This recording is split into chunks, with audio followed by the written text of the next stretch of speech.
built a tower made of paper and lies, stacked it high with the liar's disguise.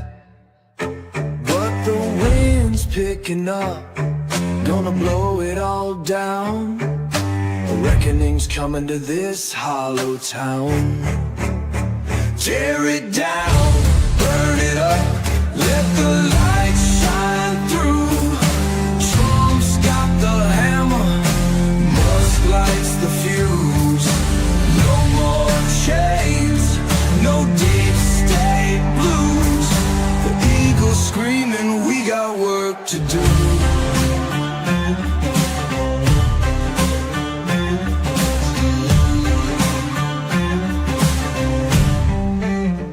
They sold our steel, they stole our land, turned the worker into a begging hand. But the wheels are turning, the fire's alive. We're taking back what's rightfully mine. Tear it down, burn it up, let the light shine through. Trump's got the hammer, Musk lights the fuse. No more chains, no deep state blues.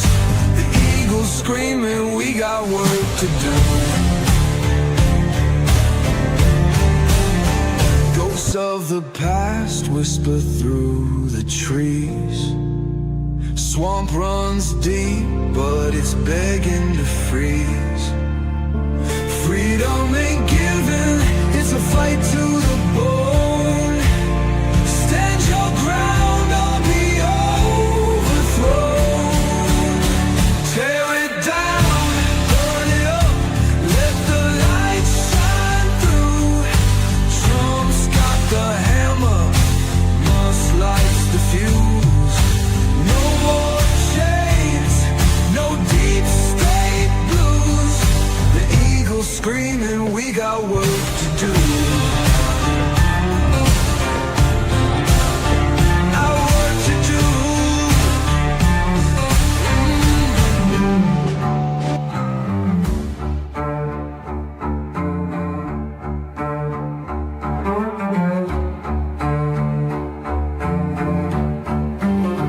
Ghosts of the past whisper through the trees.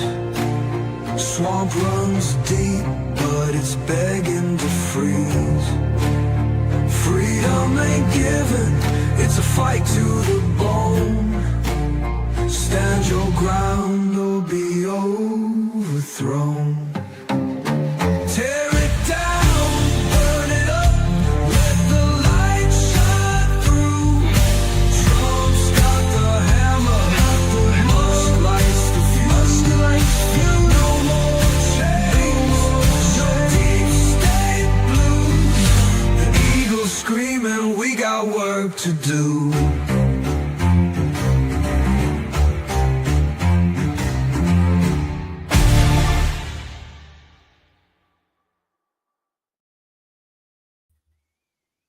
Hey, what's up, everybody? How you doing, everybody? Hope everybody had a good week. What's going on, Jade? Welcome to our Friday evening, everyone. You sound so excited to be here. I am Hey, just what's up, Mango? John. I'm gonna do the what for us. Hey, what's up, Louie? TGIF, yeah. Bobbity, what's going on, man? Hey, Pam. Hello. Carrie Ann, my sister. What's going on, sis? What's up, Chris? Good to see you, brother. I owe you a phone call, don't I? I do. In fact, I think I owe you a couple. Let's see. Who else is here? Hey, what's up, Chris? Good to see you. Week greatness. Hey, what's going on? Good to see you. Thank you. So, what's new, Doc Jade? Oh, geez, what a week. What a week. Yeah. What a week, I tell you. It's just been one of those weeks. I tell Like you. Like I was telling you before the show started, it's kind of like felt like I've been wandering through a field full of rakes. It's just this week, everything's gone wrong that could possibly go wrong. They did a fun skit of that on The Simpsons at one point. I'm glad Oh yeah, yeah. I remember that. they did a fun skit of that, a bunch of rakes, and I forget what the character's name was wandering around, but yeah, that's the kind of week I've had. It's just been one thing after another. I hope everybody else has had a smoother week than I have, but you know what? Tomorrow's another day, and we're just on fire, ready to Awesome, go. Anglo. Thank you. Yeah, guys, hit that like button if you haven't already, please. Helps us out. Appreciate it. Yeah, we got 15 in here. We got 3 likes. Let me refresh this thing so I can see what it actually means. Like, Retired oh, we're up. Dr. Jade, how you doing? Yeah, other than that, other than everything being a total cluster fumble, it's great. It's great. Yeah, we're not allowed to curse now. Now, I guess you're monetized. I don't so think I'm monetized for this anyway. I didn't turn it on. There's no way. No. There's no way I would get monetized for this, and I don't feel like having like a problem already with them. There's no way I could get through one of these nights. But we got a great show for you guys tonight. Let me go over. Yeah, you think we'd get through one of these shows without swearing? Yeah, that's just not going to happen. I mean, yeah. You're going to say you the can word. all you want. I'm just not allowed. Yeah, you're gonna say the word Democrat, and it's all downhill from there. Yeah, it's downhill from there. I know. Don't say that word. All right. So here we go. Let's start off with the main show. Fauci's first year is going to piss you off. Fauci's first year of retirement was a money-making bonanza, according to documents that were found. The Supreme Court could deliver a serious blow to Trump's court challengers, the Jacobins in black robes, as I call them. The left's secret weapon is called disparate impact. Disparate impact is when they say, well, there was no racism in your company at all. We can't find any, but the end result was racist anyway. What? So in your college admissions, we have this special engineering class that you can go for, and we know that just through history, African Americans, they don't like to sign up for it. And they just don't. That's not what they go into. They go into other fields, right? But you know what? There's a disparate impact anyway. Even though disparate impact is a joke, but Trump just crushed it into dust. Gotta love him. Secretary Hegseth threatens the deep state. That's a good one. Newt Gingrich. This is life and death for the House Republican Party. He's warning them that they got to get their act together before the 4th of July. Because after that is when all the campaigning starts for the midterms. And right now, it's always the case. The freaking rhinos are always the problem. Well, the Democrats are always the problem, but the rhinos, I mean, even when we have a majority in the House, the rhinos make it so that the Democrats rule. And it just makes no damn sense. I don't think damn's a curse. We won't get penalized for that. So next one, John Fetterman. Yeah, what's wrong with this picture? He said he's for fracking. He's always said he's for fracking. He's for fracking. Yeah, what's wrong with this picture? Yeah, I know. Fetterman What's on wrong? Iran. Waste that S word, Mr. President. Yeah. No, I'm serious. What's wrong with this? What's wrong with this picture? Look at this. Look at this. He's in a suit. That's what's wrong with it. You never see him in a suit. I think somebody told him you can't come to work dressed like a slob anymore. Well, it's one of those T-shirts. He could just tear it off and the whole suit's off. You mean like Hulk Hogan there? Yeah. I still say that the further into his recovery from stroke that the man gets, the more conservative he is. Hey. So Jimmy from Philly in the house. Streaky Bacon, what's going on? How you doing, man? Yeah, I get you. Oh, I hear you. So Trump orders the Justice Department to investigate Democrats' top fundraising platform, and they're losing their minds. Here you go. This is going to be good. Trump is meeting with the hoaxer behind Signalgate story, who's responsible for many fictional stories about him.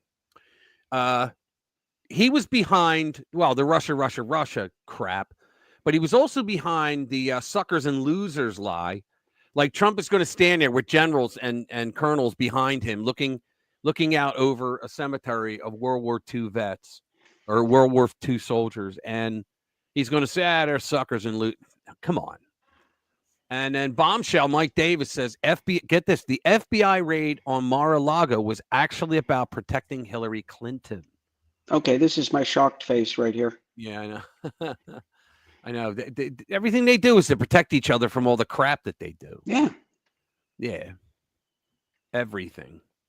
And we got some other ones up top that we will go over. Let's do this one first. Fauci's first year of retirement was a money-making bonanza. All right. Medical advisor, liar, and fraud, Anthony Fauci earned $3.5 million in his first year of retirement from government and may have misled Congress about the date of his departure, documents reveal. This guy, and he got a pardon, although I would like to see it tested, because Trump said, no, the pardons they're not valid because it was auto pen. And the Democrats go beyond every single limit that you have to BS, right? Well, presidents are allowed to sign. No, they're not. No, there's some things that have to be the president himself has to sign it because he has to show that he understands why he's signing it. He has to show that he thought about it back and forth. Should I do this? Shouldn't I do this? That's what a president's supposed to do. Should I give him a pardon? Should I give 8,000 people, all who covered for me while I was falling asleep every day during Matlock reruns with a handful of grapes on the couch and doing nothing else, putting a lid on it at 9 a.m.? No. Now, there was some of those pardons he signed. Most of them he did not. I don't know if Fauci is one of the ones. They said the only document that was his real signature of all 4 years. Was his son? No, they're saying it was the document that he signed when he said, "I'm leaving the campaign." Okay, but the pardon for Hunter, yeah, he actually signed that under that. witnesses. He physically signed that one. I remember that. Yeah. Is it that like a scratchy X? Yeah, whatever he put. I don't think he remembered who he was. Fauci received several six-figure deposits through 2023, totaling $1.15 million, according to a 141-page financial disclosure obtained by Open the Books. I heard of Open Secrets. I never heard of that one. I'll have to get that one and look at it. A government watchdog group. The documents do not describe the source of the deposits. Fauci leveraged his celebrity status for pushing bad information, for lying about, I never told anyone that they should lock down. And then I told the president he should lock down the country, in 3 different separate videos. So Fauci leveraged his celebrity status as the top trusted messenger on COVID-19 to pad his earnings in 2023, just as you would think he would go away quietly, just as newly empowered congressional investigators sharpened their focus on the ways Fauci betrayed the public's trust at the pandemic's height. Fauci sold his memoir to a subsidiary of Penguin Random House for a reported $5 million in March 23. That news coincided with the March 2023 congressional memo showing Fauci had privately prompted an influential paper dismissing the theory that COVID could have resulted from a lab accident. Can you believe this? So how much of that money came from the Chi-Coms? That's what I want to know. On July 1, 2023, Fauci began an appointment at Georgetown University as distinguished university professor of both the School of Medicine and the School of Public Policy, whatever. Roughly 2 weeks later, 2 of the co-authors of that paper testified to Congress that the extent of their collaboration with Fauci. The White House on Friday updated the official COVID.gov page. And if you go to COVID.gov, it's like, don't go there now. It's like everybody's just shouting at each other. We told you that. No, you didn't. Yes, we did. It's hilarious. Page to highlight this paper, the proximal origin of SARS-CoV-2 and Fauci's behind-the-scenes role in downplaying the lab leak theory. Now, to our YouTube overlords, we are not saying anything personally about the jab or about COVID or about Mr. Fauci himself. We're just reading a news story. Okay, I think we got enough of that. So he made boatloads more of money on us.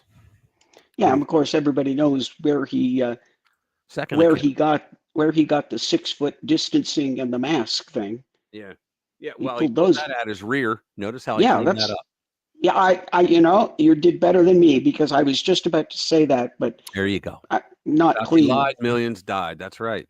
That's right. Yeah, and yeah, we'll never know because everything got so confused There you go. that we don't know. Was it a little negative, a lot negative? We just don't know. There's so much we don't know about it. Yeah, there really is. When you think about it, let's go to the next one. Let's get rid of Fauci. Yeah, I want to see how we're gonna screw the court challenges. Yeah, there's a court couple challenges things we're talking about, and this is MSN. Supreme Court could deliver a serious blow to Trump's court challengers, which would be nice. One of the most powerful wings of the Trump resistance. The resistance. Maybe how many people today watched my video from today? Where we remember.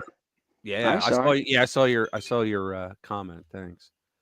But yeah, that you should share that with friends. Not because I want them. Okay, it's because I want the money, but it's it's mostly because we got to spread that around. Like, they're coming after Trump hardcore now. They went through shock and awe, and now they got all their lawyers who are ready to fight for them, and we don't need that crap. So the Supreme Court on Thursday scheduled oral arguments on a momentous question. This is good. What is the extent of lower court judges' power to block a president's policies nationwide? Now, the reason they ask this, in case you don't know, is because a district court is called a district court because he has a district. That's his fiefdom.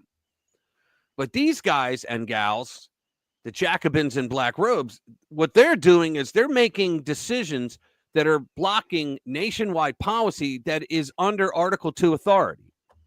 Yeah, how can they do that? They've got their jurisdiction, and what their decision is should apply in their district, in their jurisdiction only.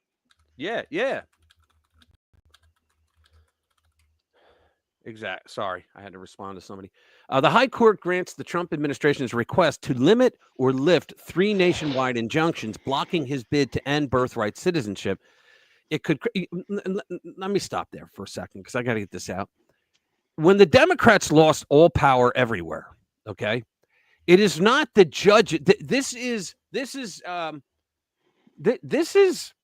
the whole thing of it being an ideology and not a political party. It is an ideology that says I'm a judge and I'm going to violate the Constitution myself by stepping on Article 2 authority when the president works within that Article 2, and I'm going to say you can't do that because my ideology and my membership with these groups and trying to get into all the cool clubs and all the nice restaurants that I want to is more important. Because they're breaking the law, and the thing is, there's no penalty for violating the separation of powers, and that's exactly what they're doing. Federal judges. Yeah, go ahead.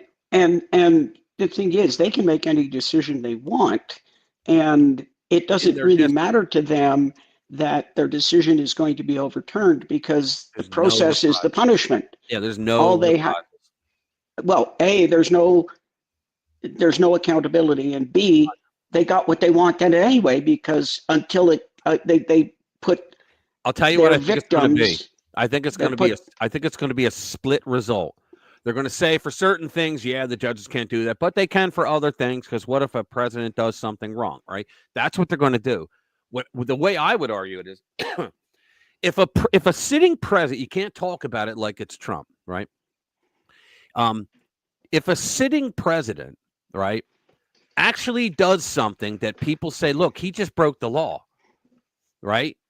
We need you to look at it. Well, if that law was broken inside this judge's district, yeah, he has the right to look at it.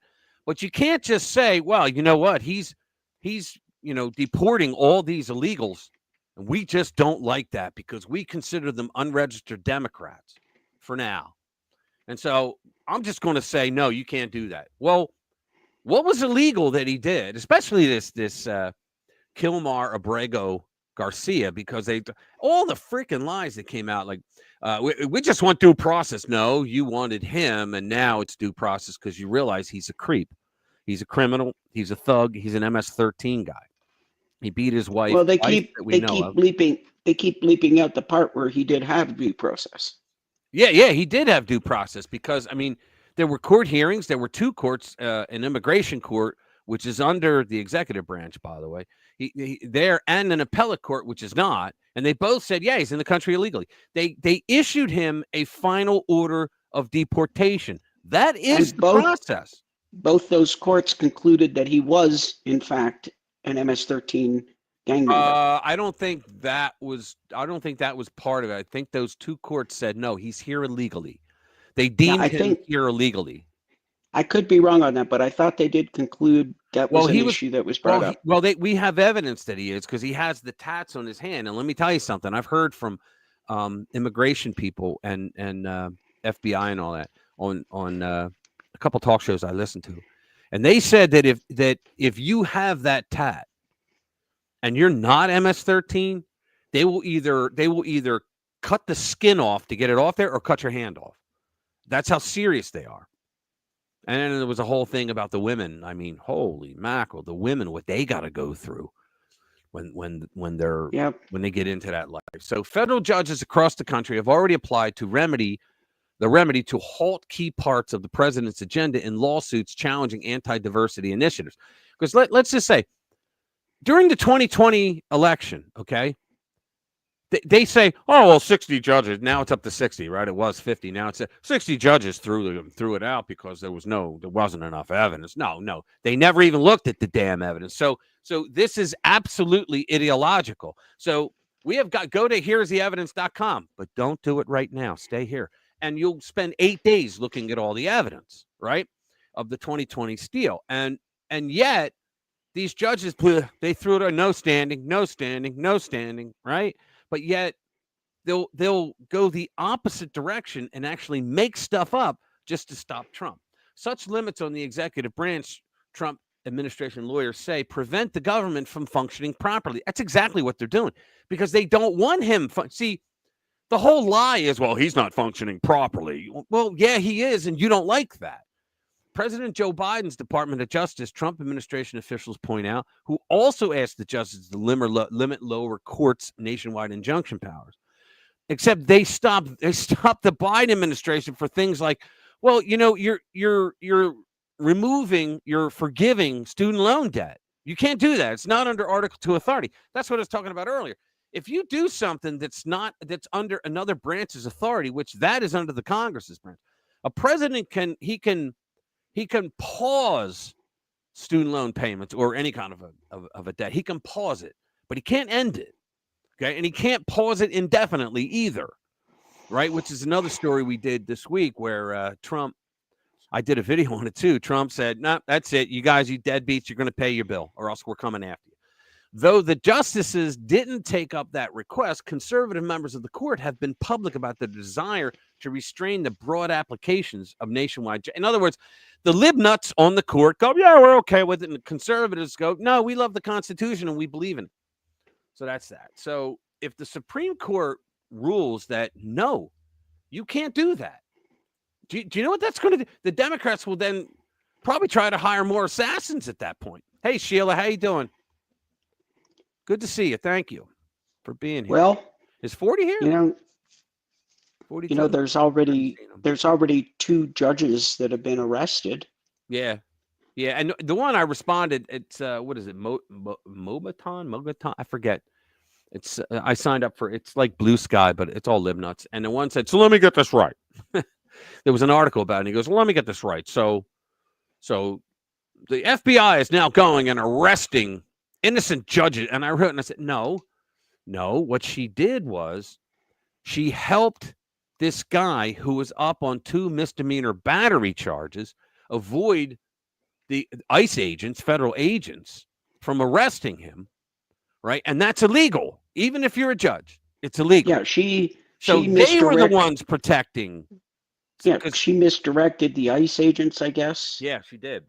And then sent them out the back door or some such. Well, that happened up in Massachusetts, if you remember, 2 years ago, or no, it was during the Trump administration. It happened during them, and she was arrested, and you saw her walking out crying. She was crying with cuffs on, but then they let her go.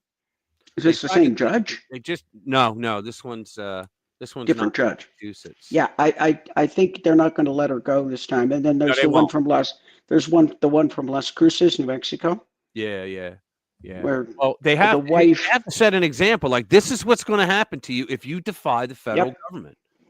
Yeah, and they're not going to have to come after too many of them before the judges will think twice of being ridiculous. Well, I think that if that's why I thought Pam Bondi was going to go after judges like this Boasberg, who's just a menace.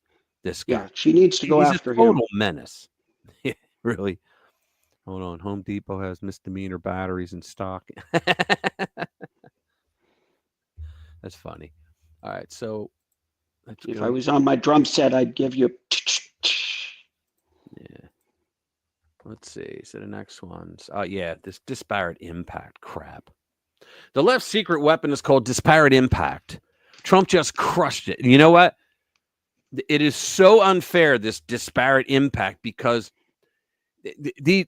I don't want to sound racist at all, but you have to mention race because it is liberals in general and liberal black people who use disparate impact, which is just a fantasy land of racial discrimination charges. It's fantasy.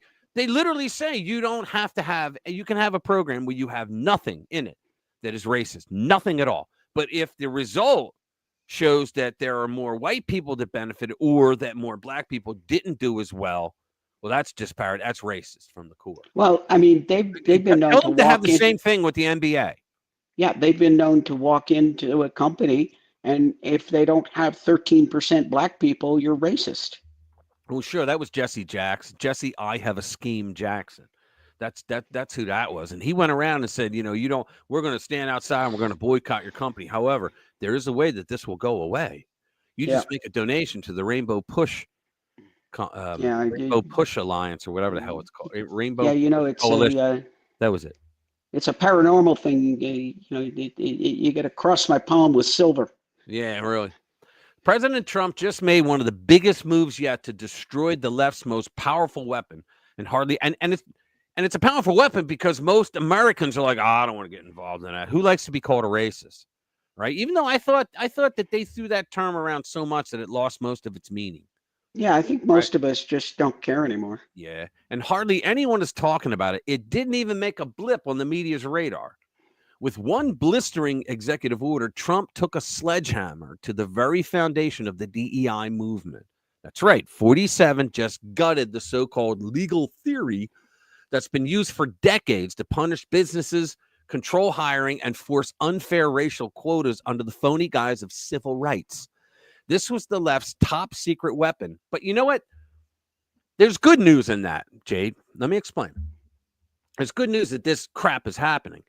Because the evils of the past, when Democrats made all those anti-black laws, right? The evils of that segregation and everything else, the whole gambit, right? When they did that, we needed to have civil rights rules and a civil rights division, EEOC, all of that. We needed that. But now they're making up phony crap called disparate impact, right? Because they don't have enough real race problems in the workplace today because black people are hired because they're credible workers. I mean, I don't know how else to say it, right?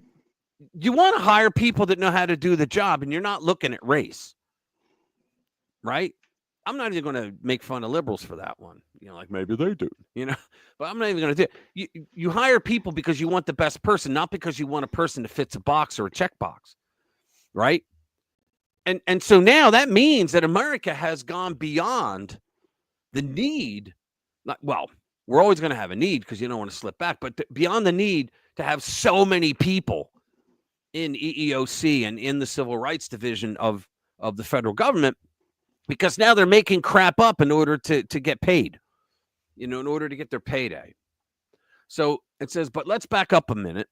As Revolver has been pointing out for years, through every lens imaginable, DEI isn't about fairness or progress. It's a political weapon. It is. Beneath its feel-good label, it's anti-American and anti-white racism. Mark Dice talks about this a lot. DEI doesn't reward excellence. It penalizes it. It doesn't elevate people. It lowers standards. That's exactly right. And rather than uniting the country, it fractures us by race, gender, and identity, reducing every American to a checkbox. What did I just say? We recently covered a disturbing story about an FAA supervisor who gave DEI candidates the answers on an air traffic control test. I wrote about that story too.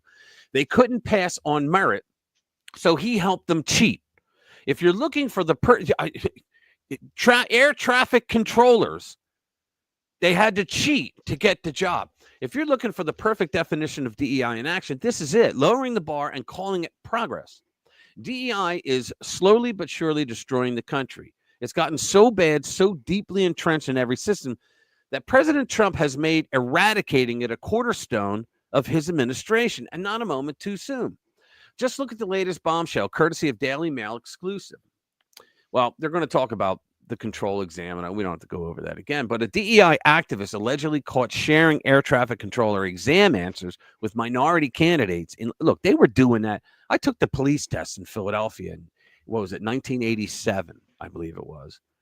And the test was, the entire process was so racist.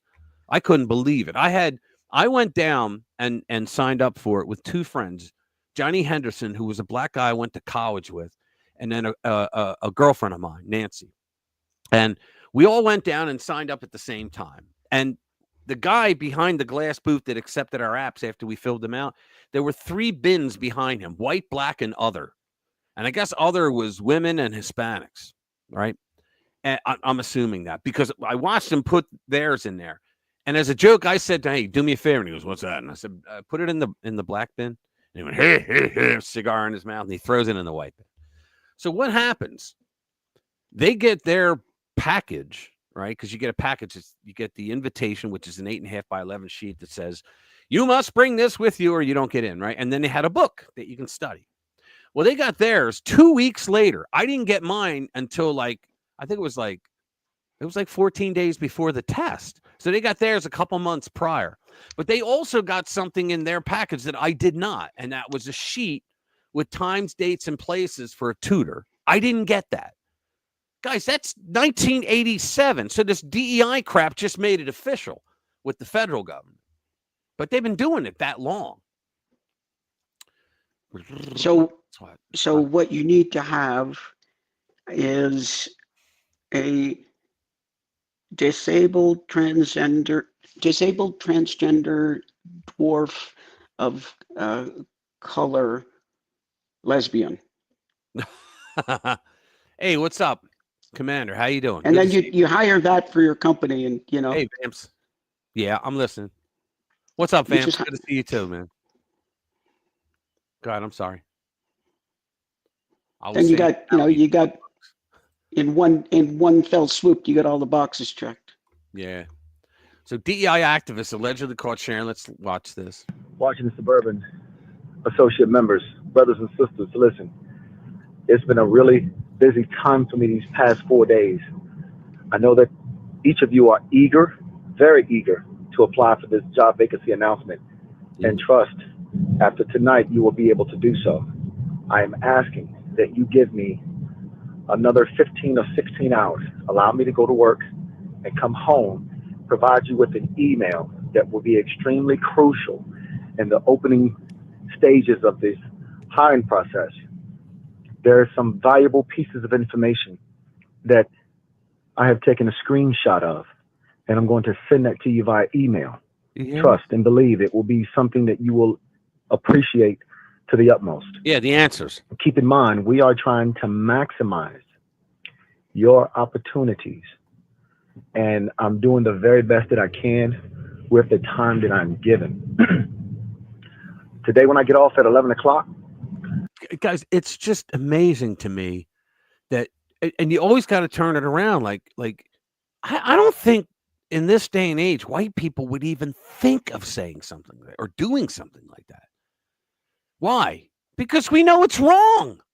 Well, this jackass has to know it's wrong as well, but he's doing it. And he was probably egged on by the administration to do it. The first thing that I'm going to do is I'm going to finish out that email. I'm going to send it to each of you. And as you progress through the stages, refer to those images so that you will know which icons you should select. Oh, my God. Now, I have a good mind to send it to one of my HR representatives first and give them the opportunity to sign off on it before you actually click it. But in the sake of time, I'm going to send it directly to you because I'm about 99.99% sure that it's exactly how you need to answer each question in order to get through the first phase. People have been getting rejection notices, and those rejection notices have been coming after about 24 to 36 hours after clicking submit. And I want to avoid that. So what we're going to do is we're going to take our time and we're going to make sure that everything that we click on, and you're going to even have to go back. In other words, I'm helping you cheat, and then you're going to act like you did a really good job, and we're going to give you the job. And no one's going to complain because no one wants to be called a racist. That's it.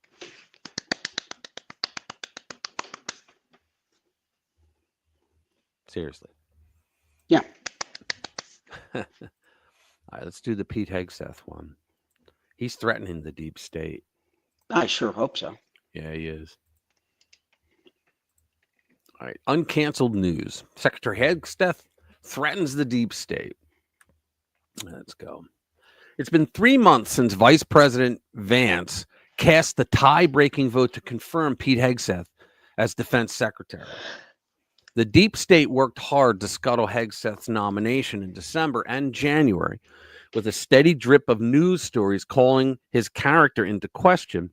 I called his character into question, but I still wanted him to be the defense secretary. But President Trump and his trusted Veep stood by their man and applied enough pressure on wayward Republican senators to secure his confirmation.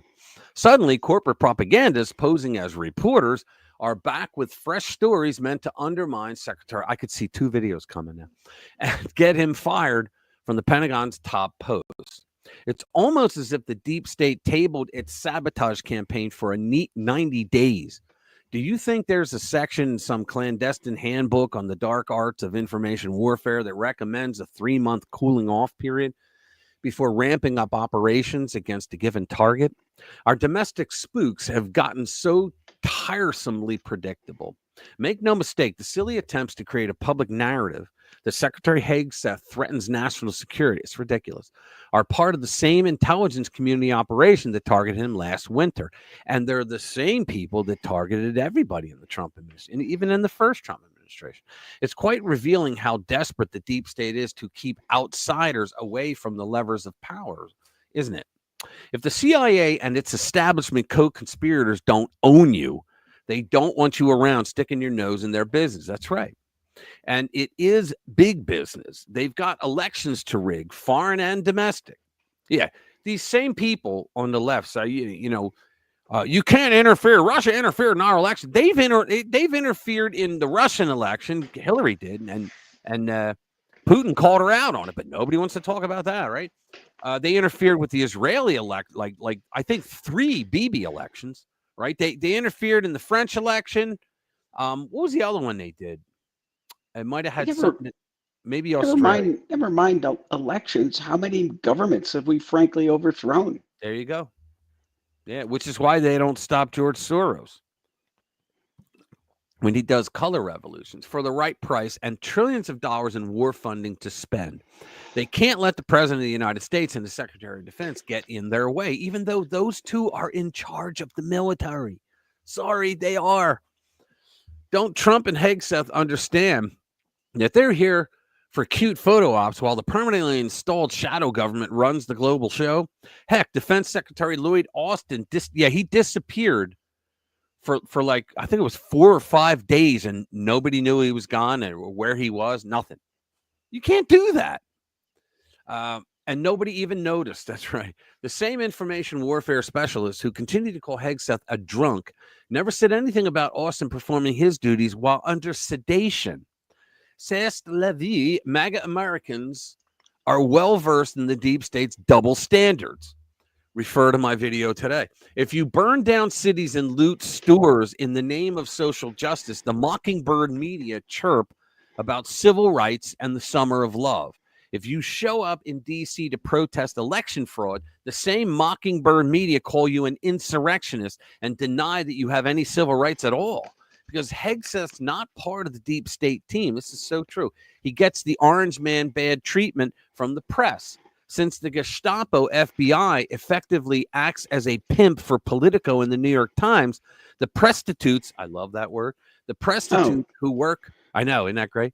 The prostitutes who work those rags street corners get slapped around when they don't do the intelligence community's bidding.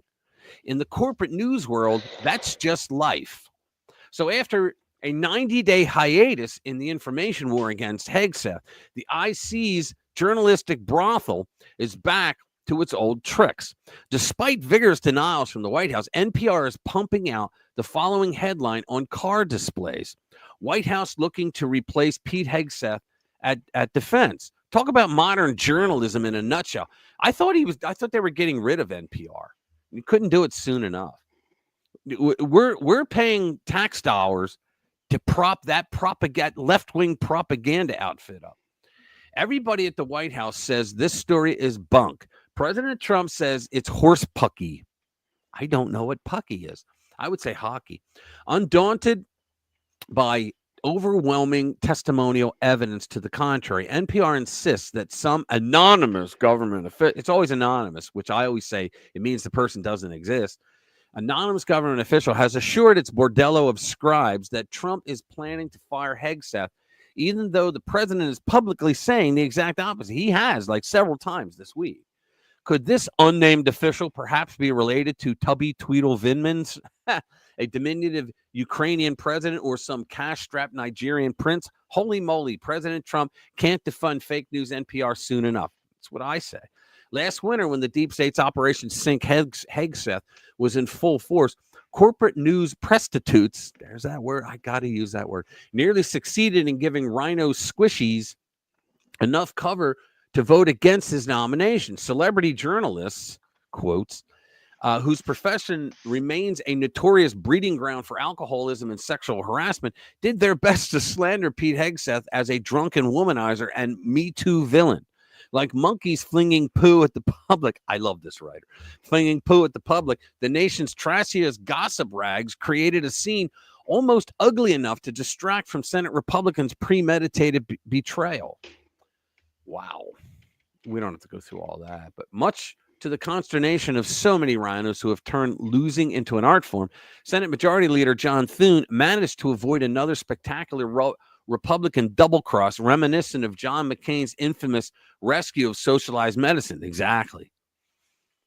One thing that regular people have learned well over the last several decades is that DC's ruling class never gives up on failed plans. Americans repeatedly told politicians that marriage is a sacred institution that exists between one man and one woman. State and federal courts put their hands over their ears and chose to redefine a millennia-old tradition. Americans repeatedly told politicians to secure the nation's borders. For 50 years, state and federal officials kept America's borders wide open. Americans repeatedly told politicians to stop printing and spending money that they do not have. Congress not only created $40 trillion of debt and another couple $100 trillion in future entitlement. I'm glad this guy mentions it, or woman. I didn't look the name up because I always point that out. It's like, I think it's over 300 trillion now in unfunded unfunded mandates, which are the entitlements that you got to pay out, like all the retirement benefits and whatnot, but also put us on a path of runaway inflation and currency collapse. In the real world, no means no. In DC, no just means wait 90 days and try again. That's the deep state has circled back to scalp Hegseth. Unfortunately for the compromised perverts running America's shadow government, the American people have largely caught on to their little games. When they see the streetwalkers at the New York Times, Politico, and NPR all teasing customers with new salacious Hegseth stories, the first thing on most Americans' minds is that whatever Trump's defense secretary has done to tick off the Fourth Estate's pimps in the intelligence community can't be that bad. After all, when was the last time some branch of the deep state did something good for America? It's true. In 2025, Americans have learned that only heroes become targets. You protest election fraud, you go to jail. You defend your children from public school sickos who want to castrate kids and saturate classrooms with porn. You're put on one of the Gestapo's FBI watch lists. You attend a traditional Latin mass. Can you believe they did that? You're labeled an extremist. You humiliate Hillary Clinton, and the intelligence community frames you as a Russian spy. You refuse to yield to the deep state. You get railroaded by corrupt prosecutors and even more corrupt judges willing to invent crimes. So where is Trump? Oh, okay. This must be it. So when the deep state's favorite journalistic courtesans are back to titillating the public with news of Hegseth's imminent demise, discerning Americans assume that Trump's Secretary of Defense must be doing something right. That's right. Could the deep state be mad that Hegseth is purging the military of discriminatory DIE? DEI Yeah, I like that. Yeah, I like that too. I was saying that for a while because that's what it does to your company. Your company dies with DEI. Initiatives that prioritize racial and sexual identities over competence. That is government-sanctioned racism right there. Hard work and merit. Is it mad that he's successfully rebuilding a warrior culture that is attracting new recruits in record numbers? Is it mad that he's prioritizing America's hemispheric security over nuclear-tipped civil war in Ukraine? Is it mad that he follows President Trump's orders and expects his subordinates to do the same? Is it mad that Secretary Hegseth puts America first? Each answer, yes, that is true. Well, according to these, I'd say what I'm going to call them, but it would be very impolite. Yeah, there you go. Hey, what's up, Bass? How you doing? Who else is here? Yeah, I mean, I hope they go after all of these sons of guns. Yeah, like pretty ugly. There you go. Yeah. Let's see. Let's do the Fetterman one. I'm going to skip the Gingrich one for now and do the Fetterman one. Yeah, is Gingrich still around? My God. Yeah, I actually like him. I like him for his analysis on things is spot on. Yeah, he's not bad, but he's been He doesn't around live for about here. 100 years. He lives in Italy, but he comes over every now and then. Yeah, Fetterman on Iran. Waste that S word, Mr. President. Second, third, fourth, fifth look at John Fetterman. The Senate Democrat from Pennsylvania sounds tougher on Iran than many of the Senate Republicans and possibly tougher than Donald Trump himself. Today, the news about negotiations over the Iran nuclear weapons program sounds at least somewhat promising. We'll get to that shortly, but Fetterman ain't buying it, as he told John Levine of the Free Beacon in an exclusive interview. This is not the time for talk, but for action. He urged Trump to waste that S first and talk later. Let's see what he said. Waste the Pennsylvania Democrat told Washington Free Beacon in an interview on Wednesday, you're never going to be able to negotiate with that kind of regime that has been destabilizing the region for decades already. Can you believe this is the guy saying this? And now we have an incredible window, I believe, to do that, to strike and destroy Iran's nuclear facilities. Now, this isn't something like somebody wrote it for Joe Biden and he tried to read it off a teleprompter. This is him actually saying this in an interview. So what do you think the chances are? I think he healed. Of Fetterman crossing the aisle? Never. I never thought about it, but blood reading in, this blood story. out. Democrats are blood in, blood out. Yeah, we've seen weirder though. Oh, look at this. George Santos gets 7 years for fraud despite tearful plea for mercy. He got 7 years. Wow. Fetterman dismissed the foreign policy experts who warned that striking Iran could lead to the outbreak of a regional war. And he says, and remember, all of those so-called experts were all wrong, he said. You know, they've been saying for years and years Hezbollah was the ultimate badass that kept Israel in check. And we can't move on anything beyond that. As it turned out, Fetterman said the Iranian proxy group couldn't fight for S. And Hamas literally are just a bunch of tunnel rats with junky rockets in the back of a Toyota truck. Boy, he really paints a picture, doesn't he? And now the Houthis have been effectively neutered as well. So what's left?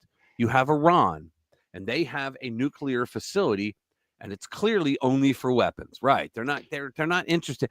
A country with abundant oil wants to go with nuclear power. Okay, just how remarkable is what? This comes from a man who, like a year ago, think properly. Just couldn't understand what you said to him and couldn't speak a sentence. I know. Just how remarkable is this? Bear in mind that Fetterman's party still backs the deal Barack Obama cut in Iran, which was an absolute joke. It gave them the bomb in 15 years, and no one signed it. They said, Trump didn't even have to pull out because there was, but everybody thought there was. You know how that goes, Jade. You and I talked about something. Yeah. But if everybody believes it, then you got to handle it differently. But there was never an Iranian agreement because it was never signed. Iran didn't sign it. We didn't sign it. Lurch, he didn't sign it. Though he went around and said, oh, it's in effect. We did great. Yeah, you did great. You sold out your freaking country. Frickin's not a curse, right? Yeah, it's not. Joe Biden claimed to want to restore JCPOA while running it for his first term in office and nearly did so. Democrats up and down the ranks all blame Trump for Iranian aggression and for Iran's progress on nuclear weapons since, even though Israel published clear evidence that Iran had never complied with the JCPOA ever. They didn't have to. It was never signed. It was never agreed upon. What is this? Nuke them for the entire... Is this the video? Hold on. I say we take... No, that's Sydney, whatever. And now we have Fetterman already isolated from his party peers by his refusal to pander to Hamasniks, staking out the aliens' position on Iran. One has to wonder whether Fetterman will remain in the Democratic Party for too much longer. He'll never go over. Fetterman is an old school liberal. It sounds like he is, but has distanced himself from progressives at nearly every turn. And progressives are firmly in control of the Democratic Party. He can definitely look forward to a primary challenge in 4 years, especially if David Hogg is still carbunkled to the DNC. I didn't know you could use that as a verb. I know. Fetterman may not be of great fit within the Senate GOP caucus, but that fit might be better than his current caucus choice. Exactly.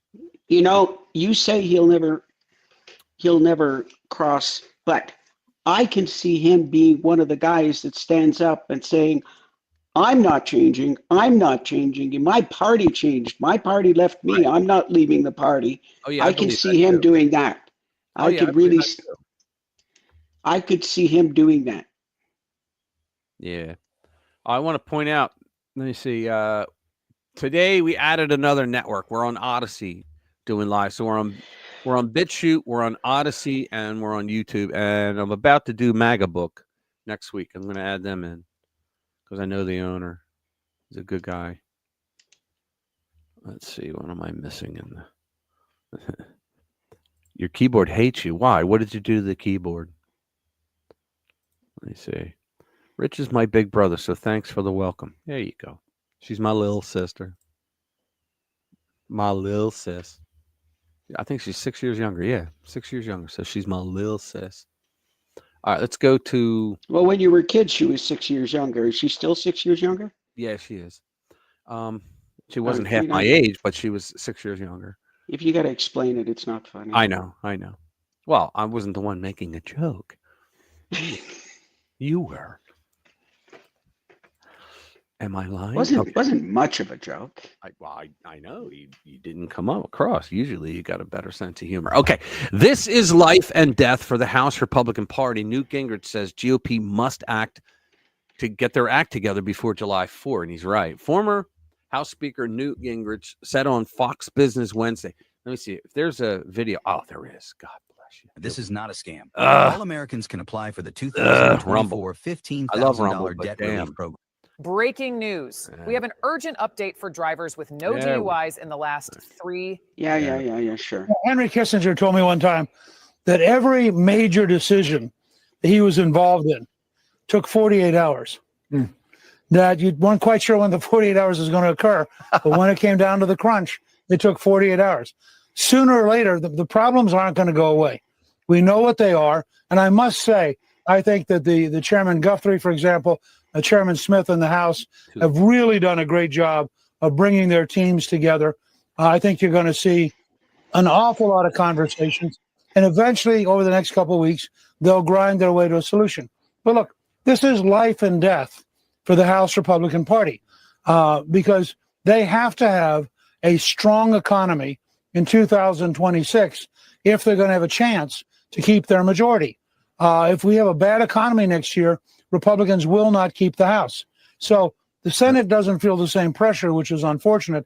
But I think from the standpoint of President Trump, it's very clear that he has to have a Republican House and Senate if he's going to make the last 2 years of his term successful. He doesn't want to get back to a Nancy Pelosi environment where the Democrats in the House try to screw everything up. So I think that what Speaker Johnson's trying to do is get done as early as possible in the House to put maximum pressure on the Senate, get it to conference. And in my judgment, always, I've thought the real date was July 4th to have a signing ceremony. And I think that they can probably do that. What do you want to see from the president over the coming weeks to help kind of, clear the space for the Congress to get this done? Do you want more of what he's done? Do you want something different? Well, look, I think there'll come a point once they clearly understand what's going to be in the bill and once they've solved the Medicaid problem. And frankly, I've looked at Medicaid for many, many years.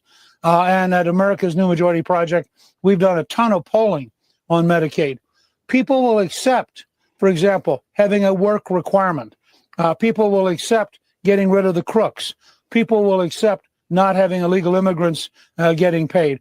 There are a number of things you can do that are legitimate that not only don't hurt people on Medicaid, but if you do it right, you can actually probably improve for doctors by getting rid of the 2% annual cut. You can probably help specific groups that really need help a lot. Yeah, what he said. Yeah, Thanks, Commander. Thanks, Vamps. Yeah, he's trying to act like he's trying to warn the House because Republicans have this thing when they get in the majority, the rhinos go, we're in the majority. We don't really have to do anything. We're going to be here forever.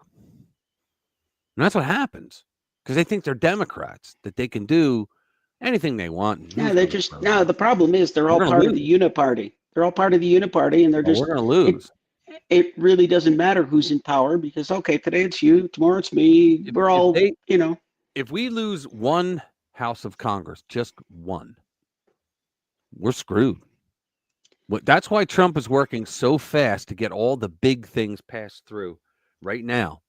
Because if we lose the House or we lose the Senate, that's it. Yeah, we can't afford to lose the House. They will not put anything through. And what gets me is Trump should be out there saying, and he doesn't take my advice anymore, but he should be out there saying, hey, guys, this is what we're working on. This is what we want to do. If we lose either House of Congress, you will not get that. Here's what it will do for you to make your life better. You will not get that because you're Democrats. They don't want you to have that. Why? Well, you don't know. They're crazy. You're saying that, but it's not really campaign season yet. And he's setting everything up. Right. And, obviously you want to peak in peak campaign season. So if there's any pain to be had on the economy, he wants to do it now. Right. So that when people are getting ready to vote, they're seeing a good economy. Yeah. Why the hell is this not playing? Oh, it's not playing immediately. But yeah, well, whatever. Okay, the next one. Here we go. This is good. Whenever you take money away from lib nuts, I think it's a good thing. So we'll do this one. From Breitbart News. Trump orders the Justice Department to investigate Democrats' top fundraising platform. Yay. Okay. President Donald Trump just ordered the Justice Department to investigate. He's repeating it. Trump orders Justice Department, third time, to investigate Democrats' top fundraising platform by Michelle Price. So why are they doing that? Wow. Just orders top runner. The latest example of Trump using the tools of the government. They need to clean the beginning of this up. Tools of the government to go after his political opponents. Trump, in an executive order signed Thursday, directed Attorney General Pam Bondi to investigate allegations that Republicans have raised that Act Blue allows illegal campaign donations. We did this story, 3 weeks ago, Jade? The Act Blue stuff? That was like 3 weeks ago, wasn't it? That's a long time ago. So what is the date on it? It was yesterday. Oh, wow. So they're behind. Okay. So Democrats who had anticipated they would be targeted condemned the move Thursday, and Act Blue called it an oppressive use of power by the White House. I understand Act Blue has to shut their doors because they have no money. Maybe they got an infusion of money from someone that creates color revolutions around the world. The Trump administration's and GOP's targeting of Act Blue is part of their brazen attack on democracy in America. So democracy in America is getting U.S. aid to hand money over to Act Blue and for them to take money that was supposed to go towards something else and deliver it to the Democrat coffers. That's what they call it. No. It's simpler than that. Democracy is anything that supports the Democrats. That is true. Yeah. The Trump administration. All right. Today's escalation by the White House is blatantly unlawful. Everything they don't like is unlawful, blatantly unlawful, and needs to be seen for what it is. Where's Judge Boasberg when we need him? Where's my gumbo? Donald Trump's latest front in his campaign to stamp out all political, electoral, and ideological opposition, Act Blue says. Act Blue said it would pursue all legal avenues, meaning they're going to judge shop, to protect and defend itself. Act Blue is committing crimes, for God's sake. You know, when they talk like this, right, I think it's just going to piss Bondi off. Act Blue will continue its mission and work undeterred and uninterrupted, providing a safe, secure fundraising platform, Jesus Christmas, for the millions of grassroots donors who rely on us.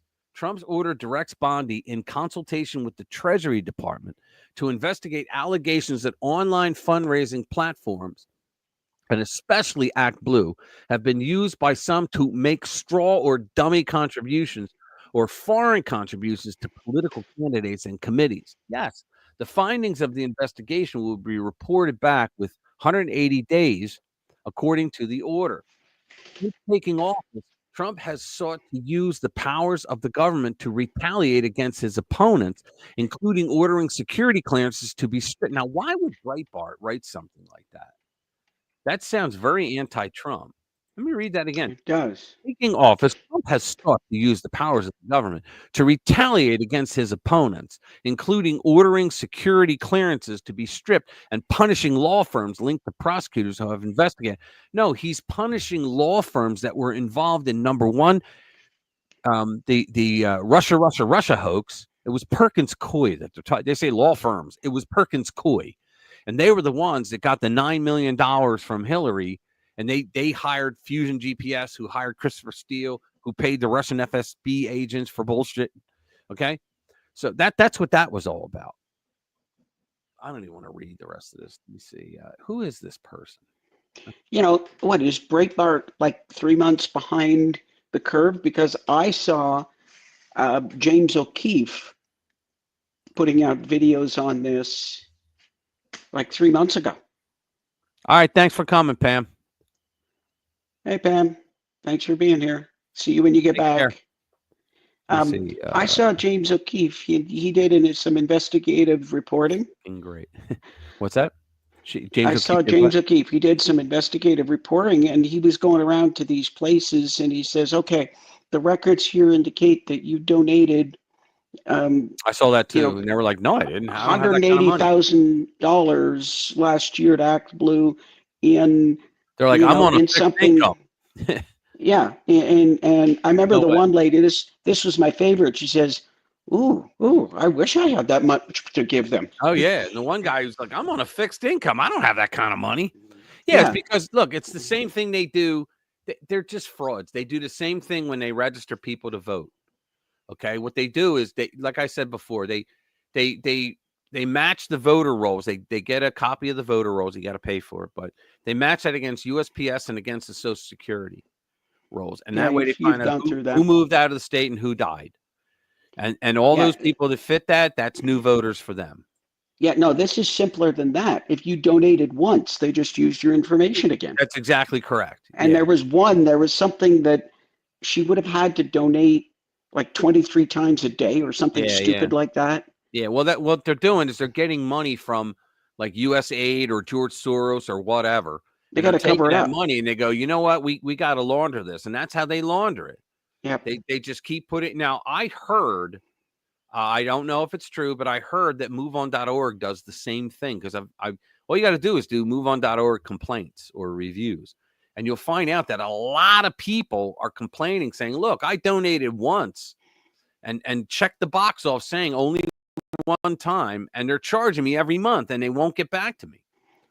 That's when you call your bank and say, don't pay these people anymore. And it's a pain in the ass because you have to cancel your credit card.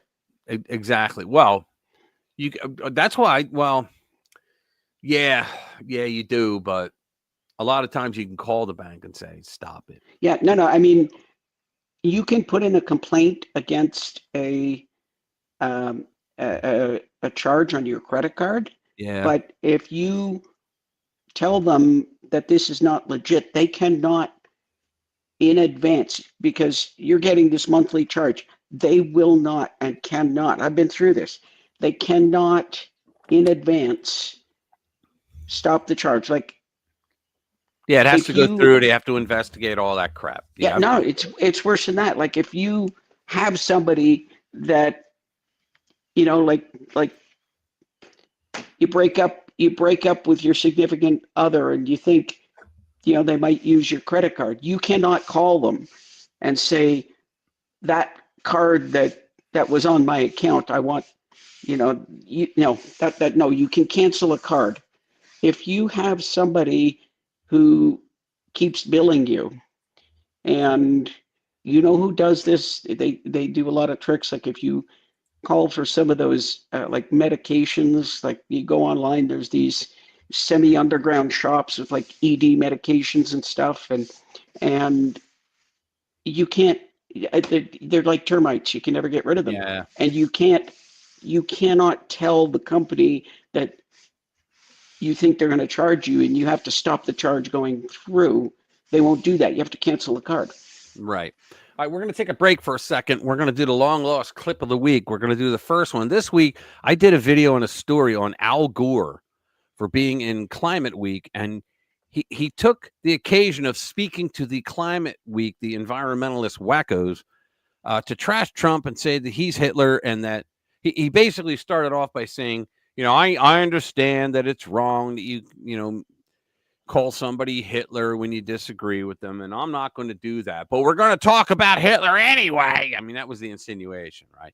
So I found this clip that shows you that these are the types of wackos that support Al Gore. Here we go. Lost clip of the week. Long lost clip of the week. Long lost clip of the week.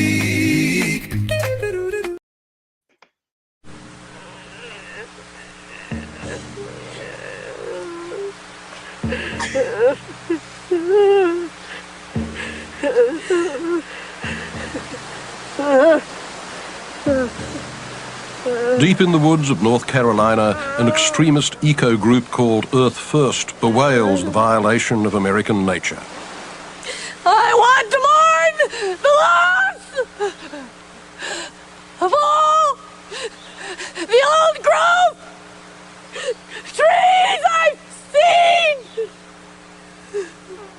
and tell them that we love them and that we don't want them to die, that there are some people here who do care.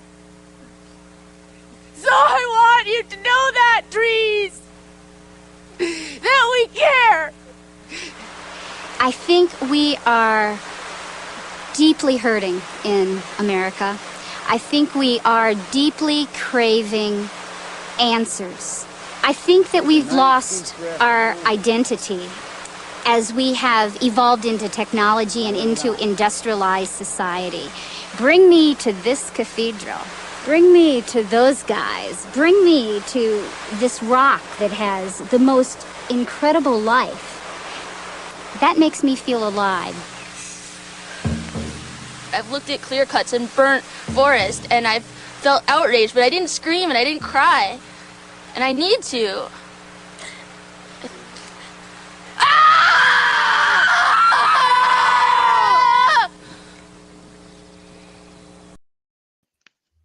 Unbelievable. Oh my goodness. Is that the meeting of the local chapter of Freaks Are Us? Yeah. That was Earth First.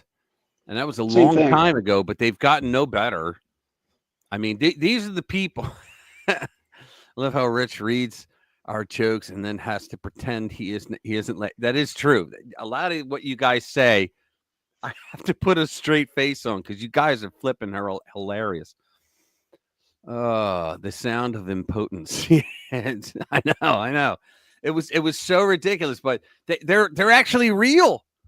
They're actually real. They were out there crying for the trees, but they're the same SOBs that would put a spike in a tree and harm someone when they go to cut a tree down. But and I love when you hear that sound of the tree because it means that something's going to be made, like a chair or a table or a door.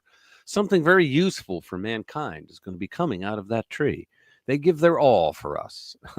I love them. And more trees grow. I know. And more trees grow. I like to see trees grow. Thanks for enduring that, guys. All right, let's do this next one, which is going to be very interesting. Which one is it? It's Trump meeting with hoaxer behind Signalgate story, responsible for many fictional stories about me, he said. This is the same guy that did the Russia, and the suckers and losers. We talked about it a little bit earlier. President Donald Trump has revealed that he's meeting with corporate media hoaxer Jeffrey Goldberg, the editor of The Atlantic, who peddled the Signalgate story. Yeah, he completely lied about it. Trump announced on Thursday that he was planning to sit for an interview with Goldberg. The move is surprising considering that Trump even noted in the announcement that Goldberg is, quote, the person responsible for many fictional stories about me, end quote. Goldberg has used his outlet to perpetuate several hoaxes about the president and his administration. Trump declared his intentions in a post on Truth Social. In the post on the platform, Trump revealed that he planned to take the meeting with Goldberg out of curiosity, because then he wants to see what kind of story Goldberg's going to write after that, right? This is why Trump, when he does interviews, he insists that he brings his own camera crew and that they get to film everything and they have no editorial license on it, because he has to prove that this is not what I said, right? Trump said he was also meeting with two of Goldberg's writers, both of whom he described as unfriendly to the administration. Quote, later today, I will be meeting with, of all people, Jeffrey Goldberg, the editor of The Atlantic, which is just such a loser rag, and the person responsible for many fictional stories about me, including the made-up hoax on suckers and losers and Signalgate. There's others, too. Something he was somewhat more successful with, Trump began. He was referring to one story that had circulated during his first term, pivoting a recent snafu to the Signalgate. But Jeffrey is bringing with him Michael Shearer and Ashley Parker, not exactly pro-Trump writers, either, to put it mildly. Oh, speaking of that, Jay, did you see? I may play it. I think I have it. As a matter of fact, I think I do. But it was Bill Maher's on the show after he sat down with Trump and spent an evening with Trump, and how he actually replied to it, and he gave you what he thought about it. And I think he was very fair. I'm shocked at it, but I think he was very fair in that he said, look, he said, the guy I spoke to was not the crazy SOB that goes out in front of the cameras. he said he wasn't. He said he was very personable. He was very nice. He said he I was saw very that. intelligent. Yeah. Oh, I got to play that for everybody. I saw that.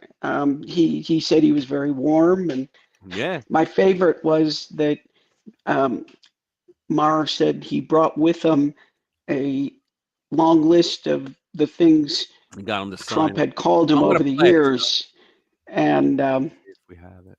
had him sign it. Yeah. That was funny. That was pretty funny. Bill Maher. I might not have put it up because I was afraid. Whatever. Yeah. Yeah. It was actually really good. The story they are writing, they have told my representatives, will be entitled "The Most Consequential President of This Century." Well, that's the first thing they've said that's true. Yeah, it is. It really is. When you think about it, I'm doing this interview out of curiosity and as a competition with myself, just to see if it's possible for the Atlantic to be truthful. Are they capable Holy of cow. writing a fair story on Trump? The way I look at it, what can be so bad? I won. That's funny. You know what's interesting? Enough said. This is pure Trump. Oh, it This is pure Trump. Oh, it absolutely is. Yeah. He did it with Bill Maher, as you just pointed out.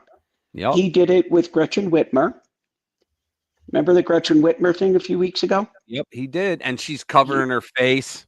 And she's walking out and saying, and I forget exactly what she said, but she said something about agreeing with Trump. And I can't remember exactly what she said. And of course, she wants to get reelected, I understand. Yeah, the libtards just said, okay, well, she's off our list now. Yeah. All right, I found it. I'm going to play it. Hang on. All right, let me go back.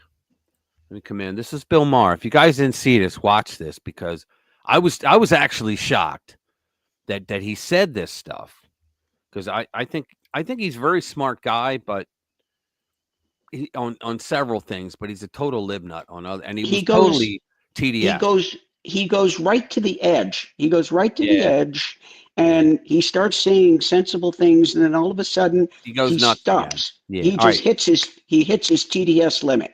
All right, now this is 12 minutes long. We're not going to play the whole thing, obviously, but it's actually, well, you know what? No, we're not going to play it at all. I'm sorry. I forgot. I got hit. I got dinged one time for playing him. I'm sorry, guys. I just remembered I got dinged for playing him one time because his company actually has like AI out there that sees if anybody's playing their videos, and put the link in the comments so people can go look at it. Yeah, I'll do that in the end. Say they don't leave now. I'm sorry, guys, but I will put that link up. Put the link in the comments, not in the chat. Yeah, he is a moron, but it's worth watching, because he was very honest about it, and he was funny too. I mean, he is a funny guy. It's just that when he goes off on his left-wing tangent, it's insufferable. So, but it's so weird. He goes all the way up, and you think just maybe he's finally actually taken the red pill, and then bam. Then it's He runs right into his TDS. So let me see if I can get this. All right, here we go. So I'm going to rewind this. This is only 3 minutes long, but what is it? But it is about Hillary Clinton. The Mar-a-Lago raid was to protect Hillary, if you can believe it. So here we go. Of course it was. Yeah. Declassify via presidential order the day before Trump leaves office. They declassify Crossfire Hurricane. They waited too long. What's up, Ludwig? And then good to see he you. declassifies them on January 19th, 2021, the day before he leaves office. Yeah. The FBI, the intel agencies run into the White House and they say, you can't publicly release these sources and methods. So Mark Meadows, the chief of staff, issued a memo on January 20th, the day they leave office, January 20th, 2021. Do your Privacy Act review and then get out these documents. Right. Well, guess what? Of course they didn't get out the documents. They did the Mar-a-Lago raid. That was the point of the Mar-a-Lago raid, was to go get back those documents. What happened was that after Trump left office, he sued Hillary Clinton for Crossfire Hurricane, civil lawsuit down in Florida. Bruce Reinhart's the magistrate judge on the case. He had Trump's attorneys raised the fact that he was anti-Trump. He posted anti-Trump things on Facebook, and so he had to recuse from that case. I remember. 6 weeks later, Bruce Reinhart is the magistrate judge who signs the Mar-a-Lago raid, right? So you have the intel officials, Jay Bratz, who went on to work for Jack Smith.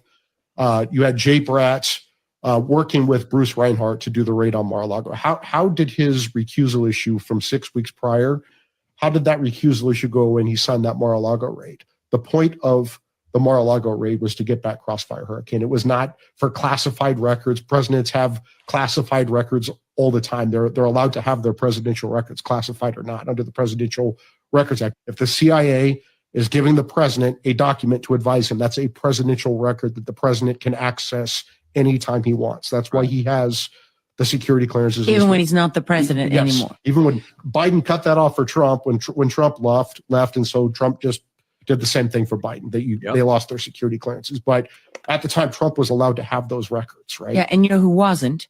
Was Biden when he was vice president. Because that doesn't apply to the vice president. Well, he had 6 stashes of stolen classified records from his time, not only as vice president, he had it from his time as senator. They get away with it over and over and over again. I mean, John Brennan, Susan Rice, James Clapper, Hillary Clinton, Mark Elias, you know, I mean, all of these people, Jake Sullivan, they got to do it to Trump the first time around, and then nothing happened to them. You had to watch the Trump administration responding to every stupid headline. Then they go back into the government.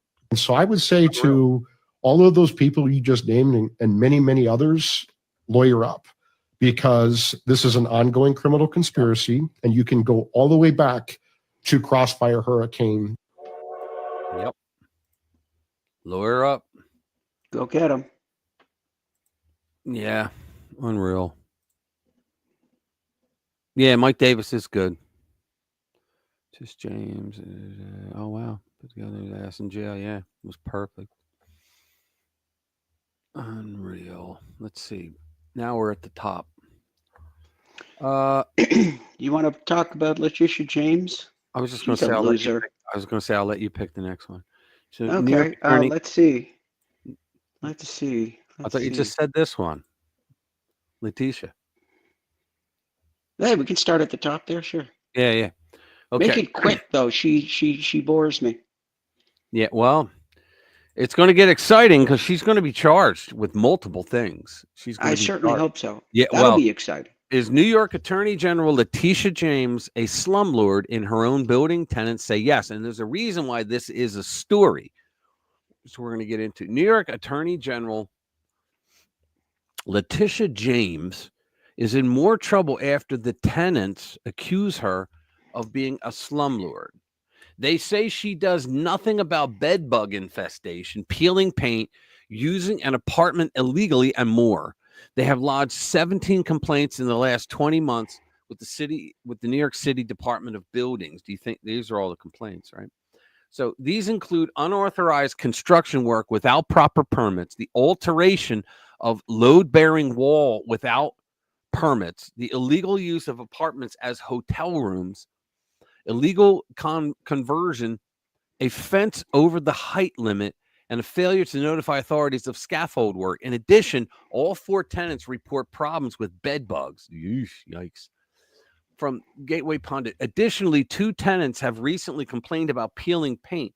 These are both clear violations of housing maintenance codes designed to safeguard tenant health. So it goes on. Bed bugs and peeling paint in residential settings pose serious health and safety risks to tenants. Bed bugs are parasitic insects that feed on human blood, often at night. They're little vampires, leaving behind itchy welts, allergic reactions, and excessive scratching. Infestations can spread quickly through walls, floors, and shared spaces, causing widespread discomfort, anxiety, and sleep disruption. Peeling paint, especially in older buildings, presents another danger. Yeah, the lead, particularly if it contains lead, which is common in buildings like James's, which were constructed before 1978. Lead-based paint can flake or create dust that, when ingested or inhaled, is toxic, especially to young children and pregnant women. Now, I want to get down to the part where the complaints filed, slumlords are known to neglect maintenance and safety of their rental properties. This is done to maximize profits while jeopardizing the health and well-being of their tenants. Slumlords are often associated with exploiting low-income or vulnerable tenants who are afraid of retaliation from the slumlord. But the reason is because she went after, here you go.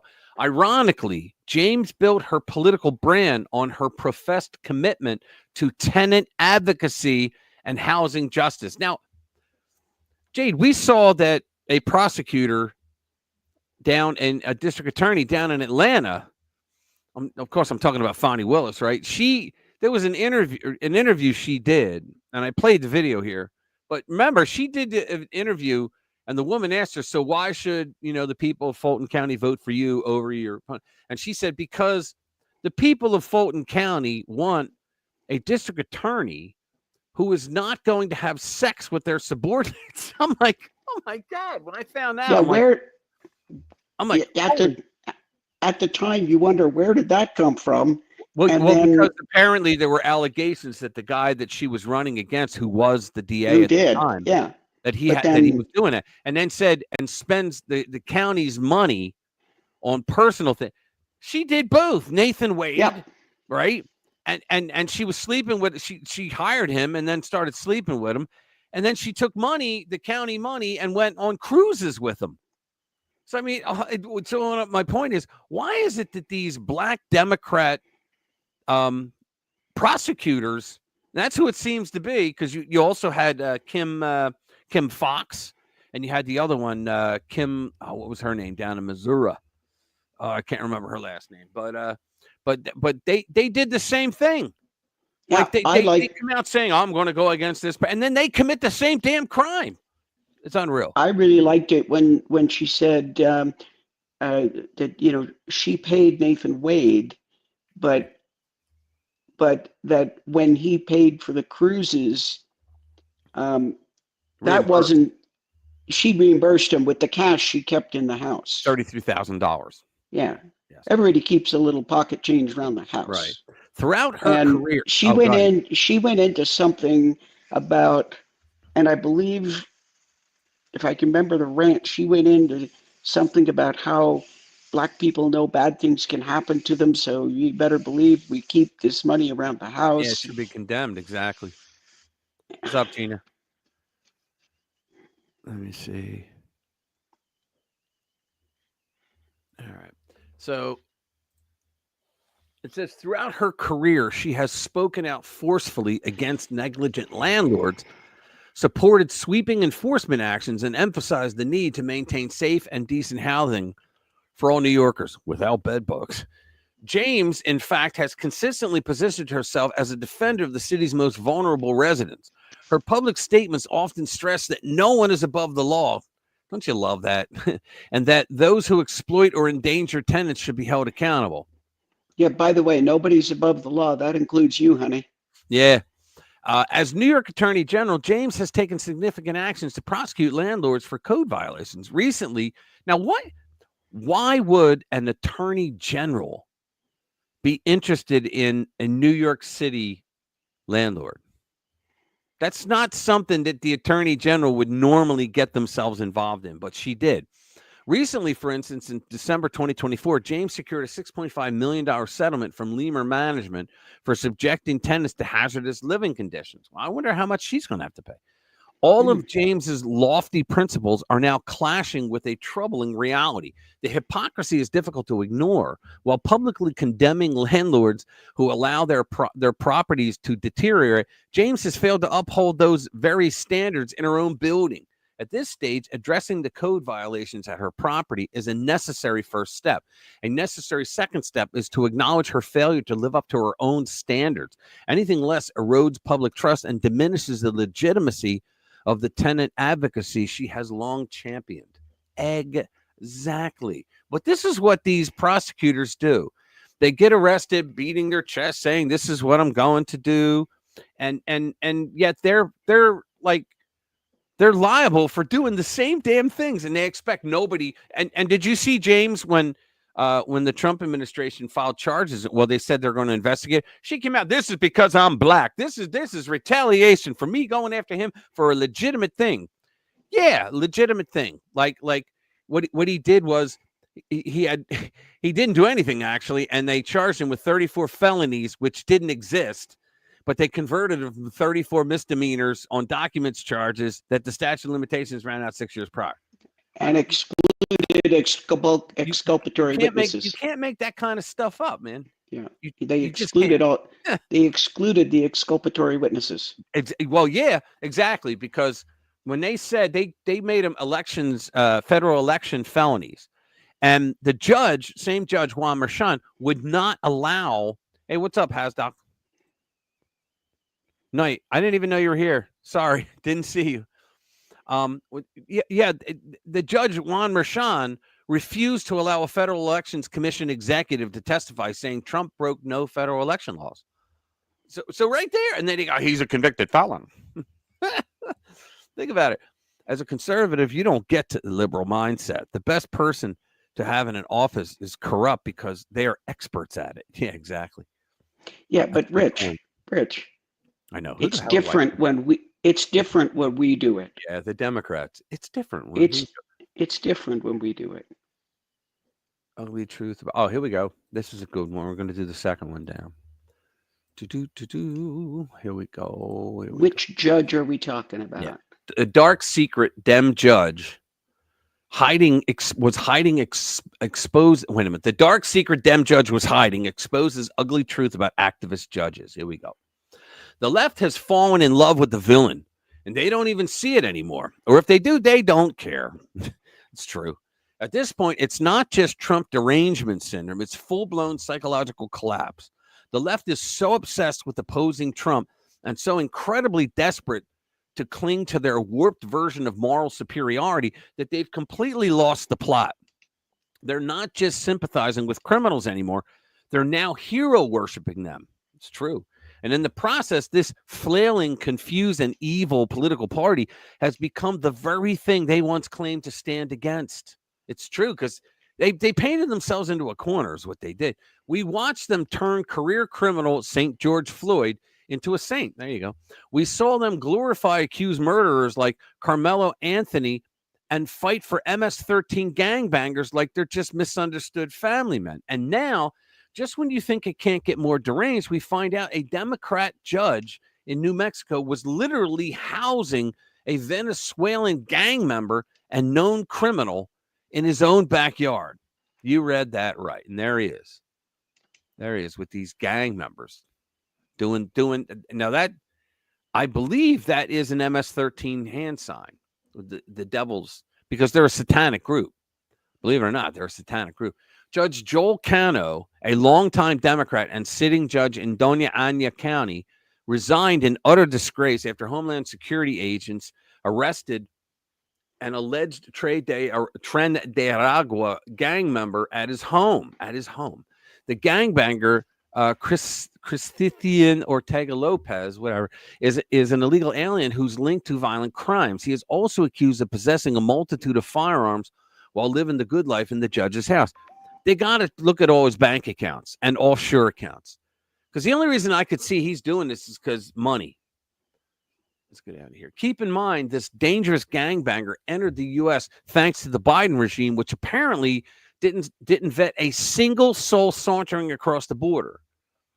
Police arrested Lopez while executing a search warrant on February 28th at the home of the magistrate, Judge Joel Cano, and his wife, Nancy. The Albuquerque Journal reported this week.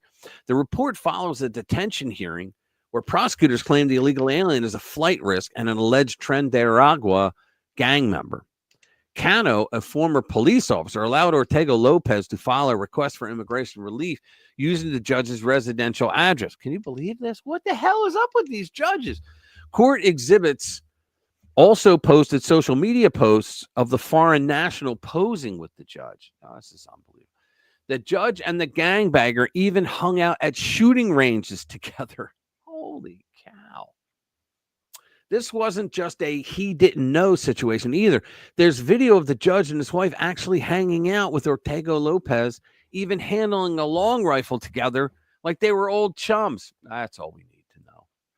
I said for a while now, the judges are in on this crap. They just are. We never thought possible. Well, the Democrats, but not the judges. No, the judges. They're all in. That story doesn't mention. Apparently, his wife was also arrested. Oh, okay. They His probably wife was did. I didn't read it. Sorry about that. And apparently, the wife hired these criminals. Yeah, the criminals. The wife hired them. They were staying in. I guess they have a little house out back of their own home. And one story I read on it. See you, sis. And one story I read on it, it did not give any references, but what they said, and I hate it when they do this, they said the relationship between the one guy and the judge's daughter was unclear. Wow. So I hate it when they do that because, that's like the no slander. It's like, yeah. I'm not saying it. I'm just insinuating it. Why did you bring it up? So I hate that. But really, but, the world has gone mad, Anglo. Yeah. Then there was. Oh yeah, we talked about this one earlier. That was the one judge, and then just recently, within the last few days, there's another judge in Milwaukee, I think it is, that distracted ICE and let one of the Yeah, she was arrested. Yeah. Well, she was arrested too. She was arrested, and there's an investigation going on as well. They need to do that to tell these judges, look, you don't have the right to violate federal law just because you hate the guy in charge, just because you suffer from TDS. Get treatment. Get treatment. Take a pill. Polycom. Yeah, just order some Polycom. Yeah, take a pill. Yeah. All right. So now the next one is the jaw dropper. Yeah, this is bad. If Susan Rice, I know I can't understand this. Susan Rice is still at the Pentagon, even as Trump is president and Hegseth is SecDef. That's just. I'm like, wait a minute. Did they not know? A former senior advisor to Defense Secretary Pete Hegseth, who lost his job last week amid an investigation into press links from the Pentagon, pointed the finger in a different direction during an interview with Fox News' host former Tucker Carlson. He's going to get that Fox News thing on him all the time. The reek of Fox News. Dan Caldwell, who has been placed on administrative leave, told Carlson in the interview released Monday that the Pentagon is rife with opponents of President Donald Trump and his administration's goals. These are where the leaks are coming from, he said, but there's a less obvious place that's a possibility. He suggested he named one name that shocked viewers who remember one of the most disgraceful episodes of Barack Obama's presidency. Caldwell revealed that Susan Rice, the former ambassador to the United Nations during the Obama administration, is a member of the Defense Policy Board, an advisory board to Defense Secretary Pete Hegseth. How long is this? Let's see. But let's be honest. Everyone knows where that's coming from. Here we go. It's from the career staff who don't look like what the president and the secretary and vice president want to do.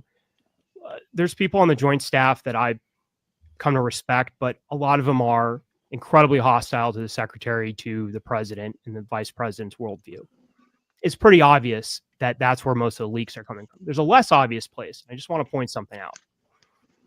As we sit here today, Tucker, and this could change by the time this is aired, but as we sit here today, Susan Rice, Michelle Flournoy, Eric Edelman are still in good standing with the Department of Defense. What? That is correct. They are still Susan Rice? Like Susan the Obama Rice, Susan Rice? Yes. Susan Rice That's is unreal. still on the Defense Policy Board. Right now? As we speak, sit here today, by the time this is released, that might change. But as we sit here today, she is still on the Defense Policy Board. Now, that doesn't mean she can go in the building and get access to whatever she wants. But it means that she works with DoD employees. She can interact with them and has the She can pass Barack's ideas to them. credential and the affiliation with the Department of Defense. But so Susan Rice has no relevant experience for a job like that at all. She's a political hack. Right. Correct. Right.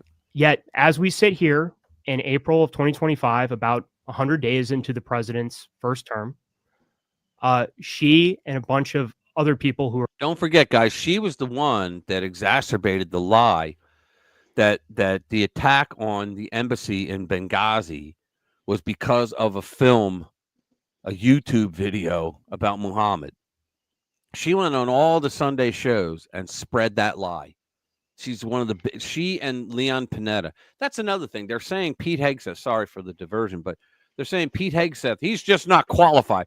Well, he actually served in the military, and he actually wrote a book about it, what he wanted to do to save our military, right? I don't think Pete was. He was one of the defense secretaries, and he was also CIA. And he was the director of the CIA, and he wasn't qualified for either of those. He was a political hack. Incredibly hostile to the president and his worldview remain on the defense policy board. You're sure? You can go on the website and check it right now. And I checked with Colin and Darren, and they confirmed that as well too. Wow. For her to be on there, she was the equivalent of a James Carville, but she was more sneaky about it. In other words, she was a political hitman for the Obama and then the Biden. And as a matter of fact, it was her. It was Susan Rice and Valerie Jarrett who were brought into the Biden administration via Barack Obama, because that's how Barack Obama had his third term. He would relate what he wanted done to those two, and they would make sure it was done. Yeah. So wow. So yeah, did you see the James O'Keefe thing recently? He did a hidden camera thing with one of the branch chiefs at the Pentagon. No. And the branch chief was saying, "Oh yeah, we're gonna do everything. We're gonna stop him. We're gonna stand up. We're gonna thwart his efforts. We're gonna sabotage." Fired. And this is a guy who works for Pete Hegseth. Yeah. And I'm assuming that Pete Hegseth's going to get a look at that video. And this guy may not have a job forever. Yeah. I'm just don't so know. sick of the double standard all the time. If the Democrats feel that, well, we can get rid of anybody we want, and the press concurs that, but when Trump tries to get rid of really bad people, well, you can't do that. Well, why not? Because you're Trump. That's the answer. Because you're Trump. It's different when we do it. You bigot? Yeah. I haven't called you. Here's one on Ketanji Brown Jackson. Ketanji Brown, I don't know what is a woman. Jackson. Brown? Yeah. Justice Jackson? Ketanji Brown Jackson shows he's either the dumbest or most evil justice on the Supreme Court. When I was making an argument that she answered a question saying that she believed that the Constitution was racist. When you become a Supreme Court justice, when they swear you in, you have to say you will uphold and defend the Constitution of the United States. Now, how could she do that? She can't. If she claimed that she thinks it's racist, how can she do that? She just can't. When now Justice Ketanji Brown Jackson stated in her confirmation hearing that she couldn't define what a woman is, that probably should have been treated as a bit of a red flag, don't you think? You think? Yeah, you think? That would have required the Senate to have any sense of shame, though, and we all know that's long been in short supply. There's some over there. Since joining the Supreme Court, Jackson has become perhaps the most reliable left-wing vote on the court. There is no level of partisanship she won't stoop to in order to defend a Democrat viewpoint. And that was on display again in recent oral arguments surrounding parental rights. Wait to hear this. The case in question focuses on whether parents have a right to opt their children out of being taught LGBTQ ideology, including transgenderism. While a majority of the court seemed to be leaning toward affirming that obvious right, Jackson showed she's either the dumbest or most evil on the court. Let's see what this says. But I need you to focus on my question. This is a preliminary injunction. I appreciate that. When you seek a preliminary injunction, you actually have to have a factual record that is the basis for the court to make a determination in your favor that some conduct that you're complaining about needs to be enjoined. And what's confusing to me and hard, really hard in this situation is that we have a lot of sincerely held beliefs and concerns and children and principles, and I see all of those things. And so really want to be careful about making the pronouncement that relates to this. I don't understand how we can do it on this record because we can't know. We don't at this moment, based on the record you've provided, know that these books aren't just sitting on the shelves. And you've said that if that's the case, that's not going to be enough. I disagree, Your Honor. The record is undisputed. And I, again, will refer you to the district court transcript at 63. It's like, can you imagine these guys that are trained to speak before the court and they got to listen to something like that? You said that it's actually just sitting on the shelf. I mean, it's like, oh, no. And he has to like defer to her as, you know, Your Honor. Where counsel so you're saying the Fourth Circuit is wrong when it says, quote, we don't have any information about how any teacher or school employee has actually used any of the books. The Court of Appeals did not dispute that some of the books have to be used, and we have all of the I understand that. But the board's not I disputed. understand that, but the Fourth Circuit made a ruling that we don't know, quote, what any child has been taught in conjunction with their use. Does it matter? Do you understand what she's saying? It should be allowed to be in the school library on those shelves because we don't have any evidence that a teacher actually went to the school library. Does anybody here know, in America anyway, know that when you were a kid that your teacher went to your school library, grabbed a book and started reading from it? I never had that happen for me. Never happened, right? They don't do that. But the point is, you don't want these damn things inside your school library either. You know, I mean, they don't. I mean, why? What happened to reading, writing, and arithmetic? Leave the kids out of it. Teach them how to read. Leave the kids out of it. Leave the kids alone. So Grammar, if we're going to do an English class, let them alone. Yeah. Oh, are you saying that you do have affidavits and information about teachers in the classroom and what they've taught children of different ages about these books? Yes, we do. All of our clients have, in their declarations, they describe which books were going to be read to their children. Were the clients in the classroom?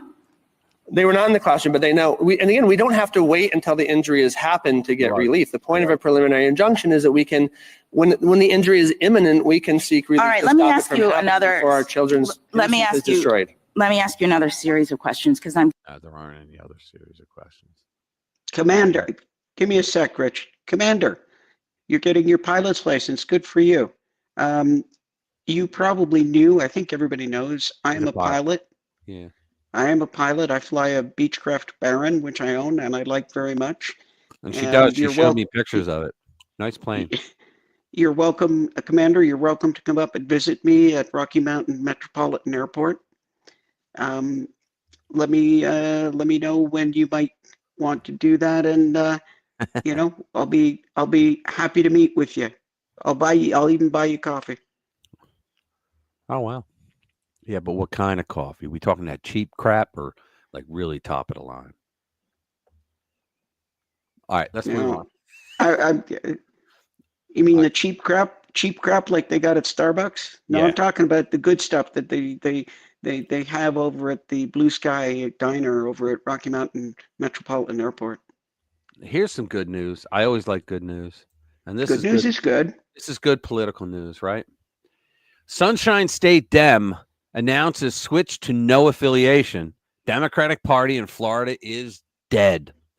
I read that just today. Isn't that now? This is not just a Senate Dem. This is a Senate Minority Leader.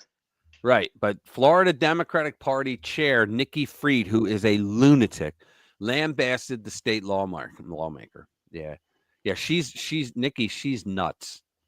But it says here, Senator Jason Pizzo, who had been serving as state Senate Democratic leader. Now, I don't see why they're so angry because he's going to vote. He's going to caucus with the Democrats. You know, it's not like he became a Republican, right? I mean, he switched to no affiliation. He's just like Bernie Sanders. For $21, he's gonna caucus with the Democrats every single time. He's never voted on a Republican anything, I don't think. But anyway, so yeah, but this guy's the Senate Minority Leader. I think it's great.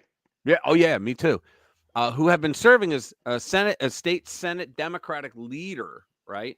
Announced that he is switching to no party affiliation. You gotta love that. State Senator Lori Berman has been tapped to replace Pizzo as Senate Democratic leader.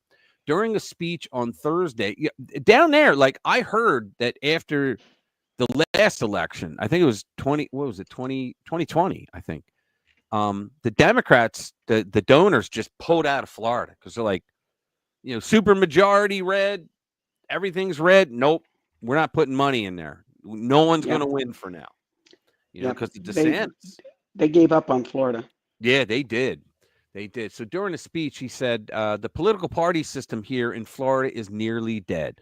He asserted that the Democratic Party in Florida is dead, adding that there are good people that can resuscitate it, but they don't want it to be me. He also said the Republican Party has many problems. Yeah, I love hearing from a Democrat some advice on what the Republicans should do. Don't you love that? Florida Democratic Party Chair Nikki Fried lambasted the state lawmaker. She said, Jason Pizzo is one of them out. No, I won't do that. Jason Pizzo is one of the most ineffective and unpopular Democratic leaders in recent memory, and his resignation is one of the best things to happen to the party in years, Fried asserted. His legacy as leader includes continually disparaging the party. But yeah, because you guys are left-wing losers, starting fights with other members and chasing his own personal ambitions at the expense of Democratic values. What he's trying to do is what James Carville tried to do, to say, hey, guys, put the trans stuff away and stop with the woke crap. Yeah, slow the F down. Yeah, slow your roll, as the Southerners say. If he's so unpopular, how did he get to be the minority leader? Exactly. Jason's failure to build support within our party for a gubernatorial run has led to, you know why? Because he didn't back her. She ran against DeSantis, and he slaughtered her, and he didn't back her to run. That's why she's so pissed off. Jason's failure to build support within our party for a gubernatorial run has led to this final embarrassing temper tantrum. I'd be lying if I said I'm sad to see him go, but I wish him the best of luck in the political wilderness he's created for himself. The Florida Democratic Party is more united without him. If I were him, I'd then say, here you go. I'm going to become a Republican and give them an extra number. That's just start voting with Republicans. Yeah, just do that. That's what I would do after something like that. She's pissed because he didn't support her in her run against DeSantis. She is what we in the business call a bitter witch. Well, there you go. Except I would have used the B instead of the W, but I'm trying to keep it. I'm trying to keep it clean. Pizzo. I'm trying to keep it. I'm trying to keep it clean, Rich. I know. That's what we're trying to do because. Yeah, I hear you. Oh yeah, did you hear? Nobody realized about why Trump made such a fuss about changing the name of the Gulf of Mexico to the Gulf of America. Yeah, go ahead.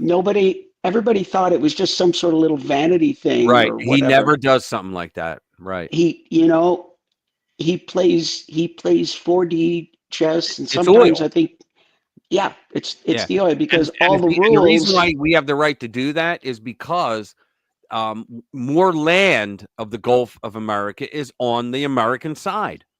Well, no, that doesn't matter. That doesn't matter because different areas, different places are called different things in different countries. Like we call something. Thanks, Chris. Thanks for being here. I really appreciate it. And hey, Chris, something to you too. Yeah, I'm a pilot. Oh, Stinson. That's a nice. That's difficult to fly. Nice. Yeah, I fly Baron, and I've also got 12 hours in helicopters. I can take them off. I can land them. I can hover them. Never finished with that. Well, Commander's going for helicopters too. Yeah. I said that for Commander's benefit, but the point is that it doesn't matter because, in Germany, they call themselves Deutschland. Right. We call them Germany. Right. In Spanish, they call them Alemán. Right. Exactly. It doesn't matter what you call something because that's what you call it in your country. Right. So that's exactly right. You know, we call it New York. You know what they call it in Mexico? Nuevo York. Okay, Yeah. that's fine. That's what they call it. We call it the Gulf of America. In Mexico, you can still call it the Gulf of Mexico. You can call it anything you want. Damn thing you want. Exactly. Yeah, but the point was, and I don't think, I know I missed it on the first go through because I think a lot of people thought it was some sort of vanity thing. I knew it wasn't. I didn't know what it was, but I knew it wasn't that. But, you know, I should have given it to him because he's always playing 4D and maybe 5D well, think about chess. it, Canada and Greenland. Yeah, He has reasons behind those two as well. Oh, yeah. No, well, that was obvious. But the thing about the Gulf of America is that all of the restrictions on drilling are listed that you can't drill in the Gulf of Mexico. Okay, I won't drill in the Gulf of Mexico. I'm going to drill in the Gulf I'm going to drill in the Gulf of America, though. Right. And since it's in the Federal Register, it's been changed. It's not the Federal Register. I forget what they call it. Hey, what's up, But Chris? it's the official place names registry. It has been changed. Oh, yeah. So now he can go and drill in the Gulf of America. Well, yeah, he can. All he wants. You know, he spent 4 years. Now, you know this guy, I swear, President Trump doesn't sleep. He said he gets about 4 hours a night. Yeah, I swear that's about as much as he could. Sometimes I don't think he gets that much because man, working.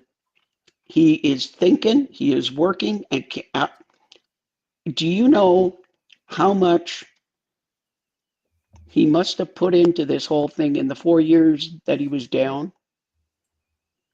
Oh yeah, he thought about all of this a lot. How much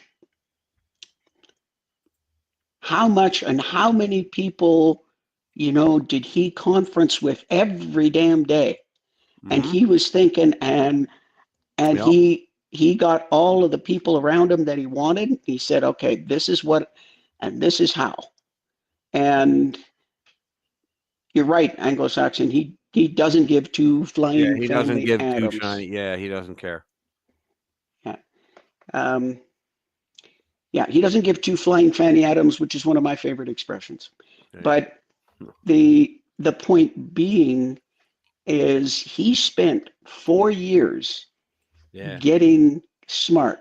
He took everything that he knew about business going into being president and then added everything he knew about the swamp that he learned while he was president.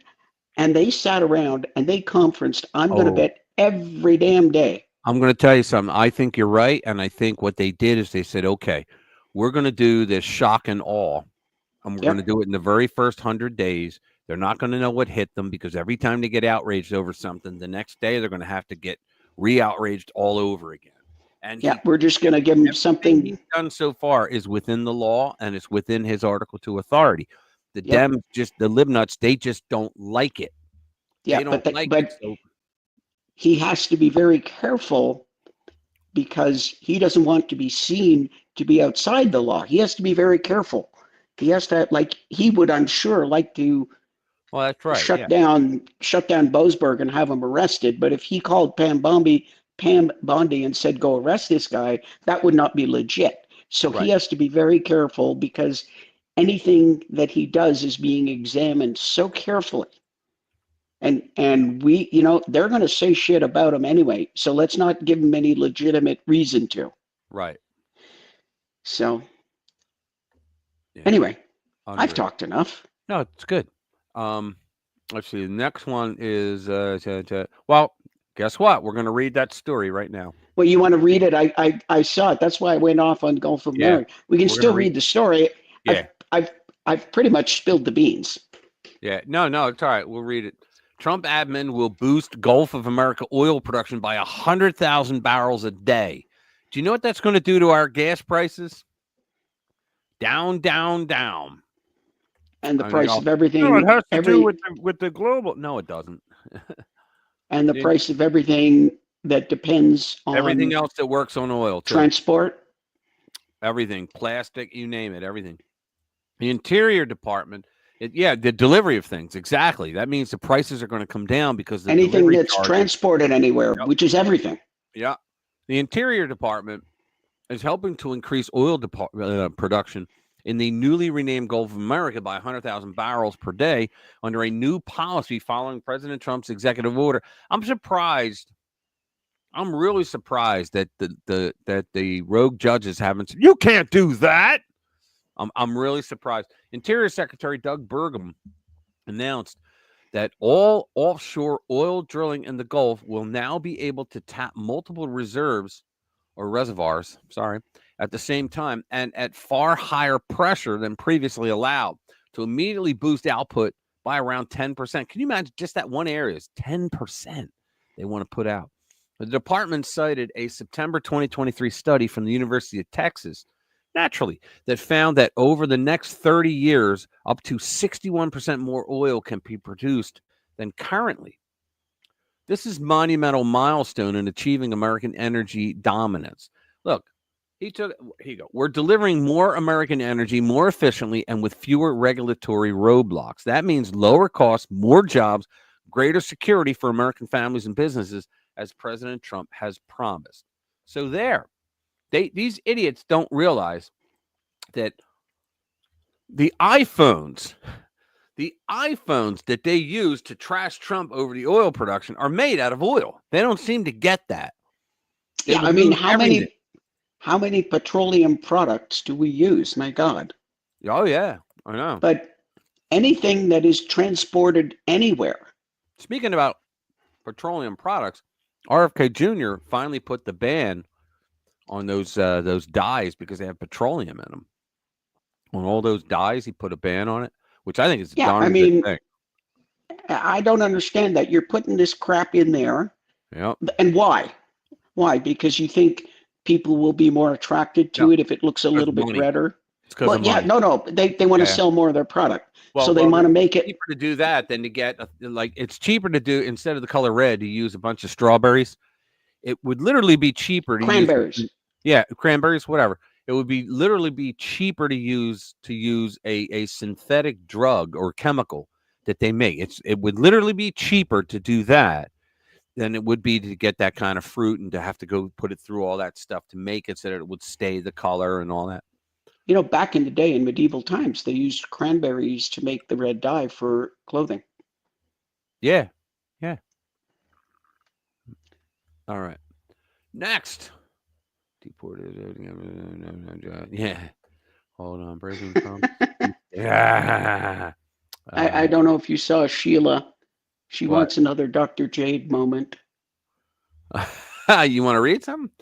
Or I don't got anything right now, but I'll try and get something so you can have that. It's 8 o'clock, so we're in the second hour now. So we could do your long lost. No. That we'll do next week. For next. All right. That video is for next week. So in other words, what you're saying is you don't want to look for another one. Okay, that's fine. The video of the week. It's called the video of the lost video of the week. The long lost video of the week. It's not called the 2 lost videos. By the way, do you guys like the video that I created for that? I thought it was pretty good myself. I thought I did a pretty good job. The long lost video of the week. Long lost. Yeah, well, you like to play with that AI song crap. I do. Well, no, I did the whole video too. I created. Well, yeah, I mean, video myself. Yeah, with I did that. No AI involved. I did that myself.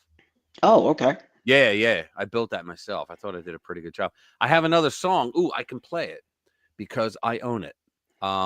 It's a country western song, but it's more modern. But it's about like why I love America, and it's the little things. I'm thinking of playing it. I just might. Yeah, let me get it out there. All right, I haven't done a video yet, but I can play it. Hang on. Library. Oh, come on. Oh, it wants me to do that. Okay, hold on. There we go. All right. So I'm going to paste it here. Oh. We need the Jeopardy theme going now. Yeah, I know. I'm ready. I got it. I had to grab it off the Suno site. Here we go. Ready? All right. This is I love the hum of a diner at 6 a.m., but I'm changing it to I forget the other name now, but I'm changing it to it's the little things I like about America. So here we go. I created this today. I love the hum of a diner at 6 a.m. The old man sipping black from a chipped up cup.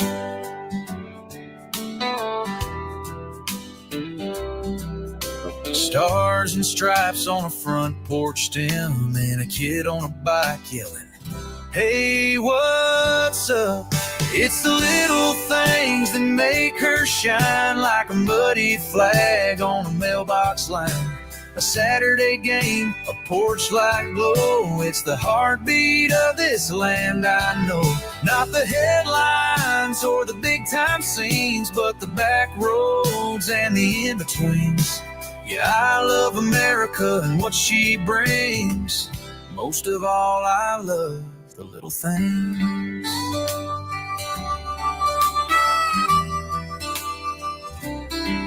I love the crackle of vinyl on Sunday nights and church bells swinging over quiet towns. Good stuff, though. The high school band under Friday lights and the way folks stand when the anthem sounds. It's the little things that make her shine, like a tractor running past the county line. That gas pump talk, the screen door slam, the way we pray with working hands. A simple truth the anthem sings, we're rich with roots and humble wings. Yeah, I love America and what she brings. Most of all, I love the little things.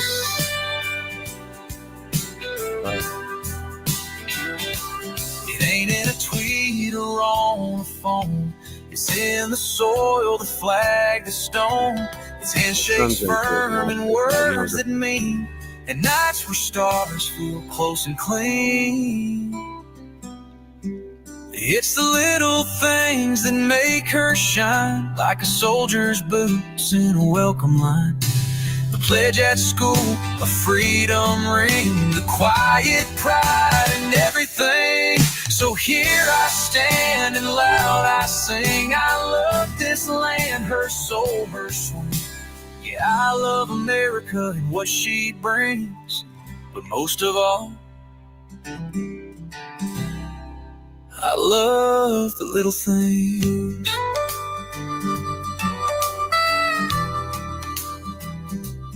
Most of all, I love the little things. What do you think? Okay, Streaky Bacon, I think you're you may not be totally wrong, but I think you're being a little morbid there, you know. Let's have some optimism around here. You're back, huh? How'd it go? Whatever you did. So there is a story that, and I'm told that its entire. It would not be a funny stream without him. For some reason, that comment made me think of the book, Little Women. Remember that book? Yeah. Little Women.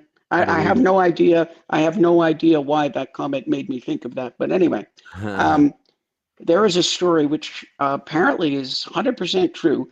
Jazz drummer Buddy Rich, big band drummer Buddy Rich. Yeah, I know who he is. When he actually had this massive heart attack, and he was playing, and he just said, "I'm going to keep playing." So you can see in retrospect when you look at the video, he's playing. He's like sweating and having a heart attack. Anyway, I digress. He goes to the hospital. The nurse at one point says, "Do you have any allergies?"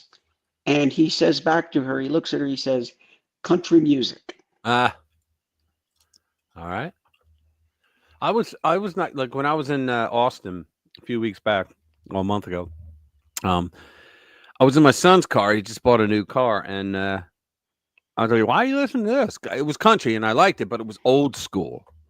I don't know if you want me to lay down baseline for. Yeah, if you want, man, I'll send you the file.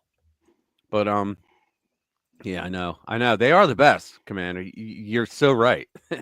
This chat is the best, man. You guys are awesome. But what the hell was I just talking about? I can't even remember. Somebody's car, your son's car. Son. I was in my son's car, and I'm like, this is like old country. And he goes, yeah, I got to get used to it. I'm like, what does that mean? He goes, now that I live here, he goes, I got to get used to this because this is what they listen to at this part of Texas. And I'm like, oh, all right. It's not bad, but see, he liked modern country, right? But now he has. So what he does, this is my kid, right? He's forcing himself to listen to it so he can get it. So he can fit in, feel it, and fit. Yeah. That's what he's doing. All right, shall we settle down like grown-ups and read another story? I don't want to be a grown-up. I'm a Toys R Us kid. Hey, listen. Who wrote that song? If you can't stay young, stay immature. Yeah. Do you know? Well, that's me. Do you know who wrote that song? The What Toys song? R Us kid. I want to be a Toys R Us kid. Do you know who wrote? Never heard it. Never heard it. And please, I don't want to grow up. I'm a Toys R Us kid. You never heard that? Please, never heard it. And please don't sing it. It sounds like an earworm that's going to stay with me for the rest of the day. Anybody else know who wrote it without looking it up? And I don't want to Michael hear Crichton, it. The author. It was Michael Crichton who wrote it. I don't want to hear it. It's just like I don't want to hear Baby Shark, okay? Yeah, really. We got to ask you to get on the drums. You got to do drums for the song. I was just going to say, you're asking Special K. What about me? Yeah. No, Bobbity, we're not singing Baby Shark. We're not doing it. Not doing it. You can't make me. That's hilarious. You can't make me. No how, no way. Right. Not doing it. You can't make me do Baby Shark. Another one. Parents' rights are making a comeback, which is always nice because I'm so sick of these libnuts in the school. I mean, come on. Shouldn't our default position be that parents have the, there are cases where but how can they indoctrinate them if the parents say no? Yeah, no. There are cases where the parents are deficient or abusive or, incapable, but that is the exception and should not be a default position. Right. Oh yeah. Exactly. 15 watches, 25. There's 25, Lou. Dr. Jade. Don't do it, please. Yeah. I'm All telling right, here we you. go. The Supreme Court takes up two major cases that could redefine parental rights in education, from opting out of Pride books to approving Catholic charter school. Wow. The right to opt out one's children from studying a sinister collection of sexually explicit storybooks in suburban Maryland. All eyes are focused on Maryland these days. How about it? Van Hollen and some other murderer that just came out of and the right to opt out to a Catholic virtual charter school in Oklahoma will be considered this month at the Supreme Court. The fact that these two cases are under review by the High Court is a strong indication that after decades of being ignored by our educational system and the courts, parental rights are back. The first case, Mahmoud versus Taylor, was brought by a group of parents whose children attend public schools in Montgomery County, Maryland. In the fall of 2022, the local school board announced it would use Pride Storybooks, a collection of around 20 books for the country's youngest learners pre-K. Can you believe this? Through 8th grade. The collection does not just celebrate Pride parades, it also introduces small children to the gruesome process of I can't say that word and still have a video. And inevitably the ludicrous dogma of pronoun preferences. Objections were raised by parents from faith traditions, including Catholicism, Eastern Orthodox Christianity, and Islam. That's the thing that I loved to see when I saw, like a few years ago now, when a lot of Muslim parents went to those school board meetings and were shouting at them saying, you're not doing that. Yeah, what was it? Hamtramck? What is it? Hamtramck, was that the name of the town? I don't know. I thought There was it might have been. There's one. It's the only town that has a majority Muslim city council. Oh, okay. They're all Muslim because it's just a real probably the population high percentage Muslim. Yeah. And they went in there and they were just like, you're not doing it. I don't think Muslims' parents would be yelling at Muslim school board people because the Muslim school board people would not do that. Okay. I'm conflating two different stories then, because you're right. I'm conflating two different stories. I think it might have been that the name Hamtramck comes to mind. If anybody remembers, put it in the comments. In Virginia. I thought that's where it was, but there was one. No, there was one that was more in the Northeast. It was like in. Oh, okay. No, I don't know. Not Wisconsin or something. What I do know. No. Where is it that? I think it was Minnesota. It was Minnesota because Minnesota has a lot of Muslim population. Yeah, so does in fact, I think in Minnesota is one of the states where you get your forms. You can ask for your forms in English, Spanish, and Arabic. Wow. So I'm pretty sure it was Minnesota. Anybody remembers the story, please put it in. I think the town was called Hamtramck, sticks in my mind. See, that I wrote a story based on that happening, that the Muslim parents came in and said, no, we're not allowing it. And my story, though, for that was to point out the Marxist model is geared for failure. Because I think I talked about this before. The Marxist model is, Rush Limbaugh used to talk about this, but he didn't call it the Marxist model. But what happens is you don't have enough feminists in a group to make a loud noise or to get political power. But you also don't have enough gay and lesbians in their groups to get enough political power in the country. And you didn't have enough Muslims in a group because they don't have the numbers here, right? So the Marxist model is, hey, let's join forces. And now with all these, you got the lesbians, you got the gays, you got the Muslims, you got the, I don't know, people that like ferns, or all those other groups, right? Environmentalists, wackos, all those people. So now they are able to get political power because they have a lot of people that join together, right? MoveOn.org and all that, right? So what happens is they finally get political power.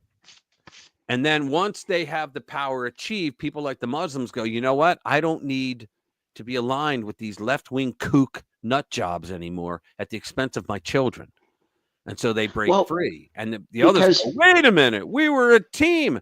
We were never a team. We just used you to get the political power that we now have. And you ain't doing this to our kids. I just thought it was glory. That's because in the not too distant. Yeah, that's because in the not too distant past,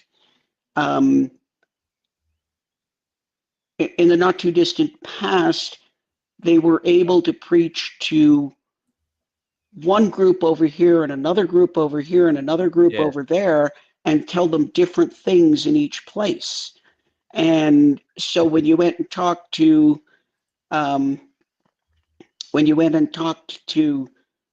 like, say, a group of Muslims over here, then you would tell them one thing. You go over here and you talk to, another different group. Doesn't matter. You talk to, LGBT group. You tell them the other thing. But when all of a sudden everybody gets to know all the information, it's like, wait a minute. That's part of your main platform that you told these people. You didn't tell that when you were talking to us, but now they can't hide it anymore. Right.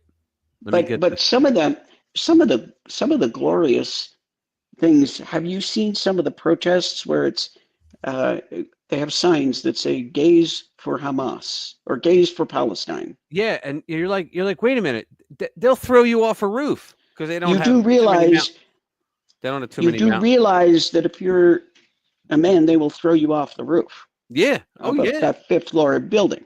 Yeah, that's because it's, and why? Because it says so in the Quran. That's what their answer is. Hey, somebody was behind you. Yeah. We just saw a ghost go through your room. Yeah, all right, let me finish this. So their religious views do not endorse the ideologies pushed in the collection. and they don't want their children indoctrinated. Yeah, it's kind of like what I just said. When they're pleased to opt their young children out of this curriculum were rejected by the school board, they went to court. These parents are asking simply for the right to protect their children from these far-left storybooks. Withdrawing the collection, they believe, is a matter for the school board.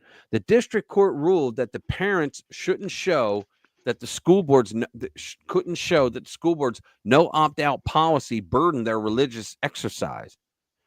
No matter what they show, no matter what evidence, they would still give that same answer. A divided Fourth Circuit panel agreed last May, ruling that in the absence of any coercive effect, there is no burden on religious exercise.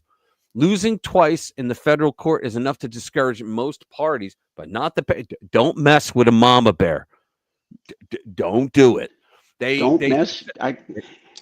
And you know, when mama ain't happy, ain't nobody happy. You don't mess with a mama bear, especially on stuff like this. They successfully petitioned the Supreme Court to review their case. When it comes to protecting the interest of parents in their children's education and religious formation, the reason they do this is because most parents, even today, by the time these kids get to school, they already have a moral foundation. It is wrong to strike other people. It is wrong to steal from people. It is wrong to whatever the next of the 10 commandments is, right? It's wrong to kill people. Like, they literally teach their kids, right? And so you can't have that and have a good little socialist and good standing in the country. So what they do is they do things like death therapy. Now they replace that with teaching about the trans and the gay lifestyle stuff. None of which belongs inside a school. It's reading, writing, and arithmetic. School is supposed to prepare you to get a job so you don't have to live in your mother's basement your entire life or her entire life. Yeah. So More to the point. Yeah, just think back to 2020 when the court struck down the no aid provision in Montana's state constitution that excluded religious schools and families from a publicly funded scholarship program for students attending private schools. Chief Justice John Roberts, the traitor, writing for the majority, recognized the rights of parents to direct the religious upbringing of their children. Yes, as an enduring American tradition, because we have a First Amendment. His colleague, Justice Samuel Alito, added in the concurring opinion that many parents of many different faiths still believe that their local school inculcates a worldview that is antithetical to what they teach at home. Exactly what I just said. You know, I don't think you need to read any more of that. You go to school to get the education. For the moral, you go to church. Yep. Oops, sorry. Went to school board meeting the other night. The Pledge of Allegiance, talk about the flag as and fighting as well. Unreal. That's unreal. And see, public school education should be shuttered, and homeschooling in the neighborhood should be the new model. Yeah, you know what? I'm shocked and stunned. I'm shocked that the Dems, the libnuts, have not banned homeschooling yet. I'm shocked that they haven't done it. Well, you need to have a certified. Well, I have a certification now. I'm his mother, so I'm going to do it. No. They've tried. Oh, I know. No, they've tried. I know. You know what they did in states where they tried? What happened was a lot of the parents in the neighborhood that were also doing it, or in their county or whatever, they said, "Hey, let's create our own little school. Yeah, we rent a garage and we have desks in there, and these kids can learn in there. We got numbers now. They're not isolated." They have yeah, the thing is, you get a neighborhood, you get maybe 10 or 12 kids, and you got this one that can teach kids how to read. Then you've got the other one that's an accountant, can teach them all about math. Then you get the other one who's a chemist that can teach them some science. Right. Here's another one. This guy's just having a bad year. Tim Walz. He was booed over criticisms of Trump admin deporting illegal aliens. These lefties, they still don't understand that the reason Trump got elected in 2016 is pretty much the same reason he got elected this time. Well, the Biden factor helped him a lot too, but it was illegal immigration. Americans hate illegal immigration. You know who hates it more than any other Americans? The Hispanic Americans. because it makes them look bad. They think they look bad. I love them, but they don't like it because they're like, wait a minute, we came in legally. My grandparents came in legally, and then we built a family. That's what it is. And yet these idiots just they still don't get it. My grandparents immigrated legally to Canada, and I immigrated legally to the United States. Right. I know about the paperwork. Oh yeah. I know what you got to do. Yeah. I didn't sneak across the border and overstay any kind of stupid visitor visa.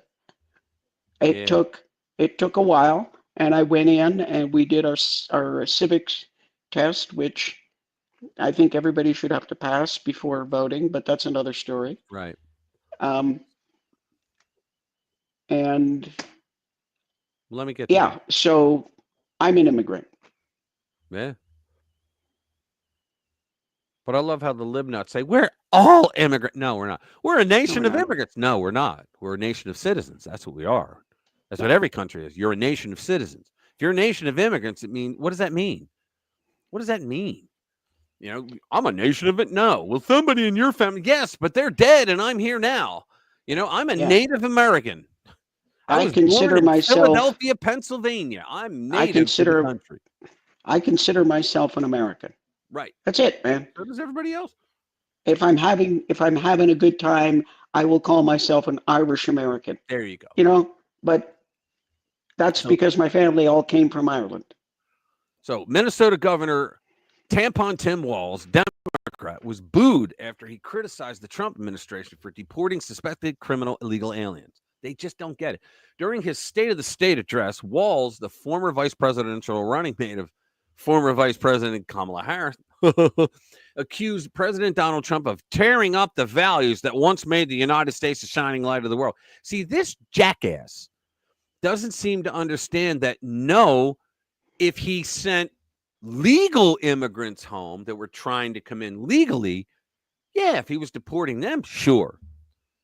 But these jackasses, they conflate legal and illegal immigration, which you can't do. Walz referred to the deportation of Kilmar. I didn't know his name was Armando. Kilmar Abrego Garcia, an accused MS-13 gang member and illegal alien who was deported to El Salvador. We got another story that the truck that he was driving in Tennessee when he got pulled over, that was a truck that belonged to a convicted human trafficker. So how did he get his truck, right? Quote, the president has also chosen, and I stress this, chosen to tear up the values that once made America the shining light of the world. Now, in this land of the free and home of the brave, we have university students being swept up, shoved into unmarked vans, and fathers being tossed into Salvadorian gulags without a hint of due process. I say, God bless them. Walz's criticism. A, God bless them, and B, screw off. He had due process. They're breaking the law. I mean, come on. How many times do you need to go to court before you call it due process? I know. Walz's criticism of the Trump administration were not only in reference to the deportation of Abrego Garcia, but were also regarding U.S. Immigration and Customs and ICE agents arresting Mahmoud Khalil, a pro-Palestinian activist who led protests at Columbia University, and a Tufts University student who was detained. There shouldn't be that many those crazy symbols above the letter that sometimes use in Spanish words too, was detained by ICE for allegedly supporting Hamas terrorists, among others. The kid was getting pro-Palestinian supporters, which to me is pro-Hamas supporters, to get all riled up and start beat the living hell out of Jewish students. And this guy, this jackass governor, is upset because they took away his visa, his student visa. After Walz's words, boos were heard from the crowd. Now think about this, guys. He's speaking to mostly Democrats. I don't know if this many was at the State of the State address. Right. Do they up in Minnesota? He's Minnesota governor, right? Do they have any Republican Party up there? Do they? I don't know. I don't know. You know, after Walz's where he was booed at the State of State address. So I don't know, but you will remember that Trump won the state. Right. So I want to be real clear about this. If you say you love, he only won that state because Biden was so awful. I believe that. Plus, he had well. All right. All due credit to Trump. He had a great message. Okay. Biden made it easier to hear through the TDS, right? But Trump had a really good message when he did his rallies. He really did. So I want to be clear about this. If you say you love freedom, but you don't believe freedom is for everybody, then the thing you love isn't freedom, it's privilege. Holy mackerel. When God was giving out brains, this guy was standing in line holding a thimble. I mean, I'm serious. I mean, to say something like that, to equate freedom being taken away from an illegal alien, guys, that's just friggin' deranged. Here we go. Let's students being swept up, shoved into unmarked vans, and fathers being tossed into Salvadorian gulags without a hint of due process. Said the stolen valor guy. Yeah, okay. Here we go. I mean, I commented on your video about this. Yeah. I'm all about the Democrats making this crumbling sand mound their hill to die on. Why do illegal immigrants have any rights of citizenship? Yeah, they should not have rights of citizenship.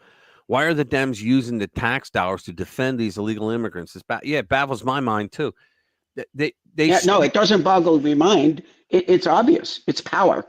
We know this. They want power back, and they're waiting for the 2030 census. That's what they're doing, because they lost congressional seats because too many people left California, New York, Illinois, and whatnot in order to join, the freedom of a red state. And when you lose a congressional seat, you lose an elector as well. Yeah, they're facing something really bad now because what they need to do is they need to take over the House so that they can change the rules, because if they don't get the House this time, they probably won't get it in 2028. And then when the census come around in 2030, right, that's they're why it's probably right up the old pooper chute with that right. one. And I was hoping that somehow, because I don't know if the what John Roberts said, I don't know if that was part of a ruling. I think it was where like each justice is assigned a certain region to handle, and that came through on Roberts, and he said that the Democrats were allowed to count illegal aliens in the census, which I just find just completely appalling. But they do it because the number of people is where you get your federal grants, and cities get state grants through that number, and that's why they wanted to count them. But right now they've lost an elector, and I'm going to tell you something that's going to make it harder for a Democrat to win, because they lost a member of Congress and they lost an elector. So they thought that they would pour 20 million illegals into the country, and then they would spread out. They would have kids in 9 years, and that they would turn the country overnight into California. No offense, Bob. Yeah, it boggles the mind is right, because how can you say and here's the thing too, guys. I don't know about all the rest of you, but hey, what's up, Special K? Good to see you, man. I haven't seen you. Sorry, I missed you, bro. Special K has been here. Oh, is he? Yeah, I didn't see him. Yeah. I'm sorry. I Yeah, look back in the comments. He's made a bunch of comments. Probably because I was reading and I'm on another tab, so I don't. Yeah, no, he's made a bunch of comments. Yeah, I didn't see him. Sorry. Yeah. What was I going to say? Yeah, the illegal problem has to be solved once and for all. And Trump is, I think he's going to take it to a head, and he's going to try to put it back to the court, because what the Democrats want is they want constitutional rights and due process and all this. Now, they're saying that there was a court case that said that illegals do have the right of due process before they're deported. But the problem is, when these illegals we're seeing now, like Kilmar Abrego Garcia, he was given all the due process that was due to him. How do we know? Because he also received a final notice of deportation. And what that means is that is the final straw. You don't have any more recourse. You're going to be deported. He received that. The Democrats don't like it, but they can't say that he didn't get due process, but they are anyway because they're a bunch of filthy liars. Yeah, well, the only thing they hang their hat on is that in 2019 he was given an order that put his deportation on hold in a certain fashion. He was not supposed to be deported to El Salvador. Right. Yeah. Well, that doesn't hold water anymore either, because it was a gang that was. Now, here's the thing: he wasn't a member of MS-13. Or no, I'm not a member of MS-13, but you can't send me back to El Salvador because there's a rival gang to MS-13 there that will kill me. But I was just going to say, no, shut up, bigot. It's like, what? It's like, shut up, bigot. And besides that, since he is considered a terrorist, part of a terrorist group, those orders do not apply with the executive action on. That gang's defunct. That gang's in prison. They're not on the streets anymore. So he has no reason. Yeah, well, no, that's one thing. Actually, but dead. They're not even in prison. It's the Enemies Act. But when Trump enacted the Enemies Act, that actually excludes those court orders for halting deportation. So there's actually two good reasons why that hold no longer applies. Yeah. Oh, that's a shame. Poor baby. Poor baby. I know, you poor thing. Pobrecita. I only want to have a better life. Yeah. Okay. All right. He was caught in the car, in the truck, if you will. He was doing human trafficking, because everybody in the car couldn't speak English and they didn't know each other. I mean, why else are they all in the car? Oh, I just happened to drive down the street, Mr. Police Officer, and all these people had their thumb out, so I picked them all up. No, that's not what happened. And they all gave the same address. Yeah. As he did. Yep, it was his address too. Yeah. So can you imagine the cop standing there going, "Oh, good Lord, what are we going to put up with this crap for?" As soon as he walked up to the truck, the cop probably just regretted that he stopped it. It's like, oh my God, I wish I would have not seen it. Yeah, they did. Between 11 and 20, I say it's more than 20. They've been telling us, Angler. They've been telling us since, like, what was it, 1996, that we have 11 million. In the country to this day. Wow, I got 11 million. I always say this because they want you to believe that for every illegal that crosses over our border, an equal legal leaves. Because that's the only way. I was going to say there's okay. So back in the 90s, they were saying 11 million, and then we've had 11 or 15 million come in. So 11 or plus 15 equals 11. Is that what I'm being told? Yeah, that's what they're saying. Yeah. Although interestingly, I think it's closer to 60 million or here. Well, after Biden. After Biden. That's after Biden. We don't know. People are saying, obviously it's a minimum of 11, but far more. It's probably at least 20, maybe closer to 30. Yeah, but then you got to add Biden's 20 mil. So I'm saying I think it's over 60 million or here. Yeah, I mean, and then we find out that a lot of them are voting. Can you believe I can believe that it's anywhere. I can believe that it's north of 30 million. I can. We don't know. Yeah, just unbelievable. And they actually act like they have an argument. Oh, the balls of these people. The balls. I mean, they've got human rights in that, you can't keep them as slaves and you can't murder one and, those kind of things. Well, let's hear from the other side. Here we go. This is a good one. What one?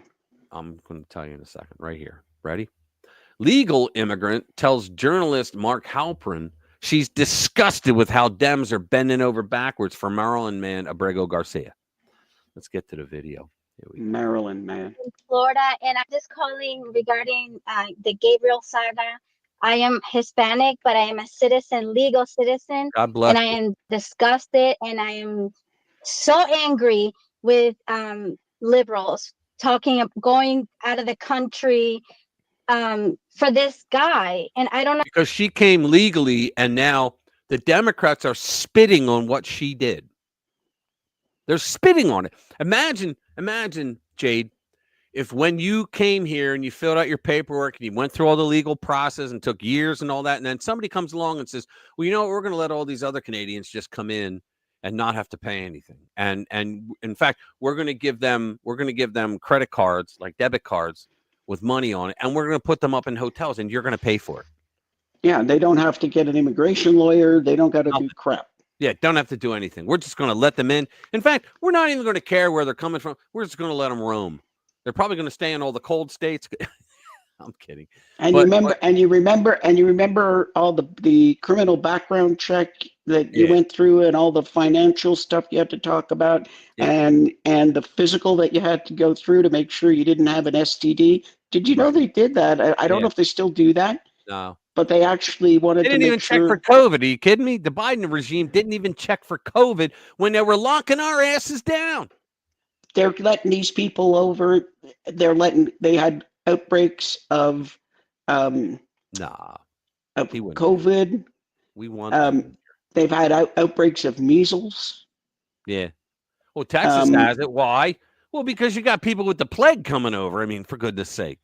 You got people coming from third world nations that are paupers who they didn't wipe out measles. I mean, let's understand. I mean, we have people here in prison. Why aren't they fighting for some here? I don't understand what they're trying to say to the Hispanic community. Like, are they trying to pick votes? Because that's not doing it. Right. Because a lot of Hispanics, more than black, voted for Trump. Especially for people like us that we obey the law. I don't understand why are they doing this? It's not doing anything. It's just making us more angry. Thank you. Thank you. That's exactly correct, and I love you. Streaky, I got to disagree with you on this one. I'm as hard line on illegal immigrants as anyone. Every single one needs to go. Legals. I don't want to throw them out. They're citizens. But they went through the trouble. Yeah, you won't find a more loyal and patriotic individual as somebody who's actually stood up and said, yes, I want this. I want to come into this country. I'm going to put up with the horse manure that I got to I'm going to wade through this. I'm going to pay for it. I'm going to wade through it. I respect this country. I want to come here. I want to live here. And I love the country, the republic and the flag. So, but plus yeah. See, the illegals coming from third world countries, they would be a controlled electorate. They would do anything because they would make the rest of us until we all leave or die. They would make us pay for anything. Oh, he said he was messing. Here you go. I was messing, Jade. 20 years hard labor. Yeah, herself first. Yeah. Okay. Yeah. Just to have her prove it first. Yeah. But I mean, Streaky, I'm too old to do hard labor. I'm sorry. I can't do that. Yeah. But I think the problem is that the Dems still think that they're going to talk about Abrego Garcia and that's going to anger Hispanic Americans because Trump is doing it against who could be because they still live in this world where they're like, hey man, don't you know that black guy that lives at 5th and Arch? You don't know him? I thought all you guys knew each other. Really? You don't? Holy crap. Boy, was I mistaken. Sorry about that. I mean, they think that because someone's Hispanic and they're being deported, that Hispanic Americans are going to go, whoa, wait a minute, you can't. No. They're like, do it. Do you remember when Pudding Brain Joe came out and said his big revelation for the country was that Hispanics were more diverse. They weren't like blacks that vote that were I remember when he said that. I could not, and they gave him a pass even again. They gave him another pass on that one. Gave him another pass. It's just unreal. That was amazing. Yeah. My favorite, of course, is what he said to Charlemagne Dagod. Yeah, you ain't if black. You don't know whether you're for me or Trump, and you ain't black. Can you? Oh my God! Yeah, oh my God! I know. I couldn't believe it either. That made me cringe. That made me cringe in a way that if you see some sport or a martial art, and some guy gets a good swift kick between the legs, There you go. and I look at that and I'm cringing. I'm thinking, I don't even got a set. I don't got a set, and that still makes me, if Hold somebody on, gets hold on, hold on a but sec. what? Anglo, are you saying that you're getting yeeted from here? Because I don't have anything set up to pull anybody from the chat. Yeah, I do have some stuff in. I had to get rid of the communists, so I do have some words that they use all the time that you guys wouldn't. That it would hold their. Although there hasn't been many things held, but it would hold their comments until I approved them. But are they really yeeting you, man? That ain't good. Yeah, that's not good. But you know No. what? I'll tell you what, they might be because it might be monetized. I don't think I did monetize this, but if I did, that's why it's I've told happening. you quite a while ago that some of my Yeah. some of my Sorry, guys. comments to your videos got dropped. Whose videos? Mine? Yeah, I would make a comment and then it would get dropped. Oh, okay. It never got posted. It might be because of the monetization. Because No, this is a long time ago. This is like all right, a year ago. It's down to YouTube. Yeah. See, the thing is, like, I can understand. Okay, I could understand it because they're the ones that are saying, look, we went out of our way to find these ads to put on here, and we go through our system and we make money off the ads. So I don't want to lose money. The company could be saying, I don't want to lose money because of certain things that are said. And when you get monetized, you have to agree to that. And I did, because I'm like, all right, I don't want, that's why I rarely curse anymore. Let me tell you something. They have a thing when every video you put up, you have to say, yes, I want this to be monetized. Because the default is no. And then you have to go in. They have like 7 or 8 things that you have to answer. Like they say, bad language. Did you say the word hell? Did you say the word hell? Right? Bad language. I could say, well, you know what? If I do bad things, maybe I'll go to hell. Well, they have the word hell there, and they don't have any intent behind it, like arguments. And so they say, well, if you did say this word, then you might get limited monetization. That's what they're saying. But I can understand it, because you don't want somebody that's putting, that wants their brand to go out there in a commercial, and they're a straight up good company, right? And you got F-bombs being thrown. I can get that. I understand that. So I cleaned my act up, if you will. I gather that, and I've heard this from a couple of presenters. I do not post videos personally, but I've heard this from a couple of people that if you say certain things within the first 30 seconds. Well, that you heard that from me too. If you that's if you're not monetized. If you as long as you don't curse in the first 30 seconds. Yeah, if you do that, then you won't get monetized. But the other thing is, if you say it like more than 3 times during your video, which I don't know why the only time I ever F-bombed, I think I did a couple videos because I got all angry while I was doing the video, and I could have just rewound it and started over, or cut it and started over, but I didn't. But because I didn't realize they would cut you for that. But yeah, I don't really curse that much anyway. Jimmy used to make fun of me for that. My brother, he would make fun of me for that. Oh, you don't want to say a bad word. And I was like, well, no, I really don't. But sometimes I just get so angry at what these people are doing that. Here, let me get this one out. This is RFK Jr. And I love this. Here we go. Ready? All guys are going to be out of food. I told them a lot of other things too, and I'm going to keep my word. We're going to change things for real this time. Oh, and this is my legacy. It's President Trump's legacy. It's the legacy of all these people who've walked away from fortunes and going concerns, and we are disrupting this agency. We're taking it out of the hands of industry, and we're putting it back in the hands of the American people. And we are going to have revolutionary change. It's not listening to me today. If you think that we're not serious about this, you're making a bad judgment. Yep. So, and I have a president now behind me who does not care. He doesn't care what he's been called by every soda company, every candy company, every processed food company. And most of the time he tells me and says, you know, I don't care. You do what you need to do, and I'm going to block for you. He's So real. I think things are going to change, and they're going to change dramatically over the next 4 years. Well, he already banned some of the dyes that use the petroleum. We were talking about that earlier. Yep.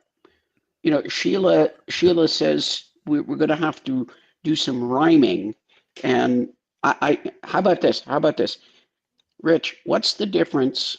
Okay, I got to do this right. What is the difference between a silly woman and the Panama Canal? I don't know. What's that? The Panama Canal is a busy ditch. Oh, yeah. Dyslexia would take care of that one. Right off the top. Right off the top. Yeah.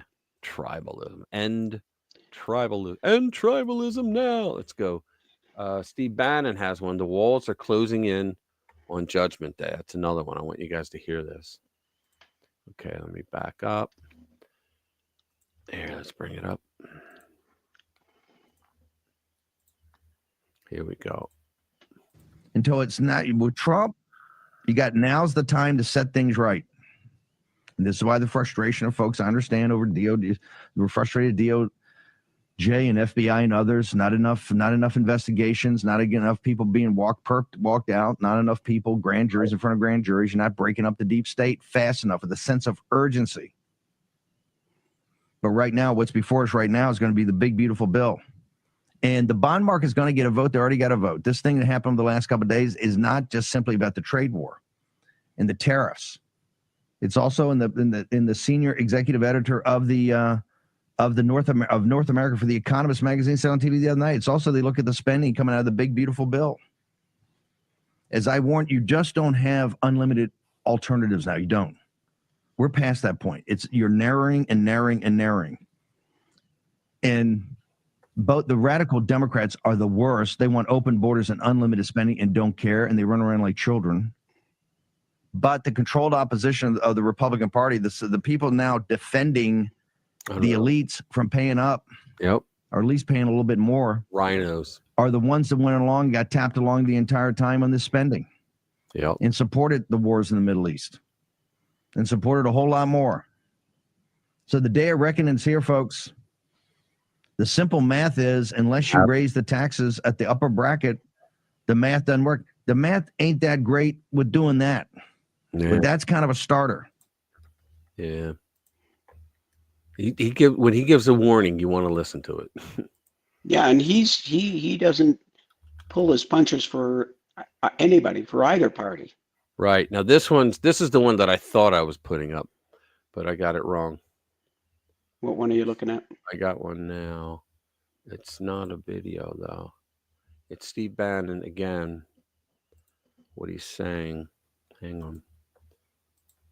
So he's saying far-right legal activist and former Neil Gorsuch law clerk Mike Davis assured longtime Trump ally and webcaster Steve Bannon, see he's writing this too, on his War Room show, that at some point soon Trump's Justice Department will begin arresting law enforcement officials from former President Joe Biden's administration. Now, I heard him talk about this on a video. I can't believe I don't have it listed.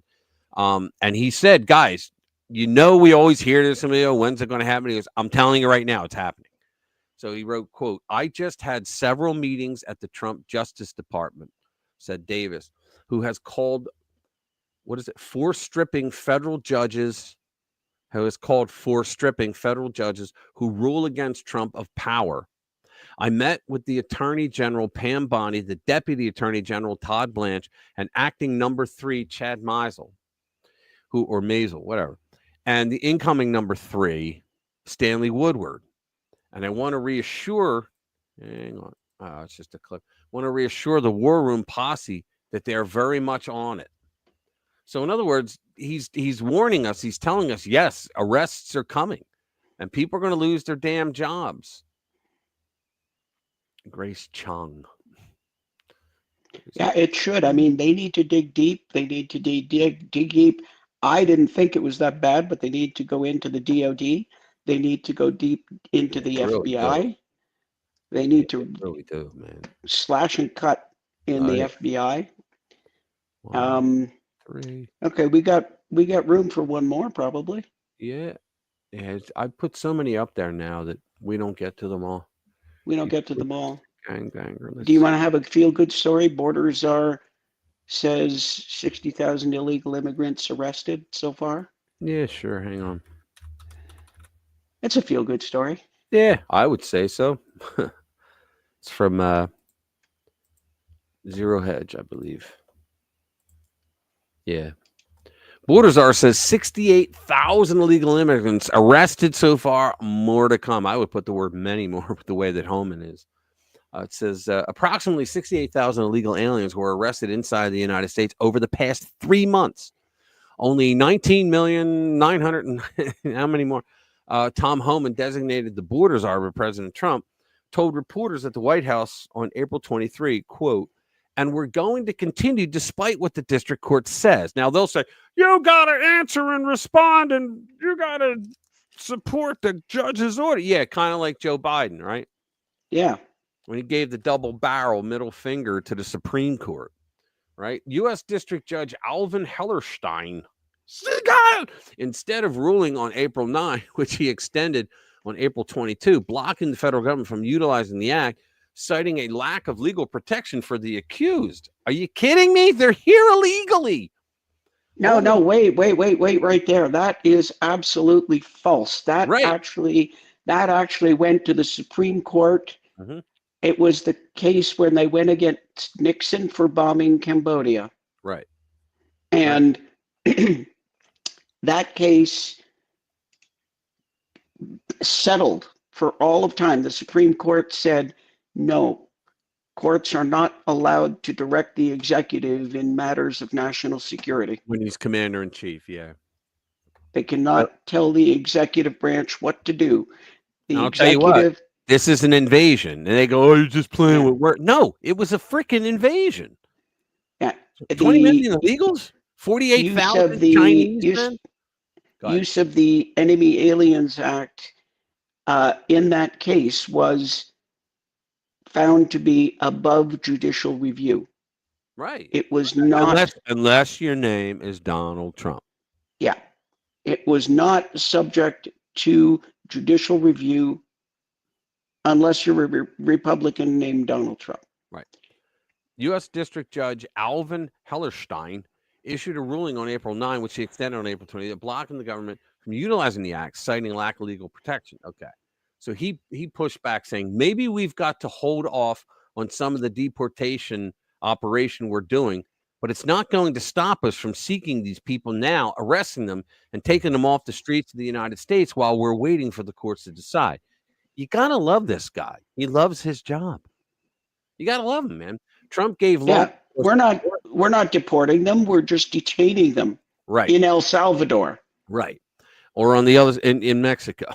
Trump gave law enforcement more authority to handle members of certain gangs and cartels on his first day back in office when he signed an executive order designating the groups as foreign terrorist organizations. He additionally invoked the Alien Enemies Act to allow the swift deportation of individuals deemed dangerous to society. And they're like, oh, but no, a Democrat goes, but I said that he's not part of a gang. Oh, okay. So we're going to believe you and we're going to let him go. That's what they think.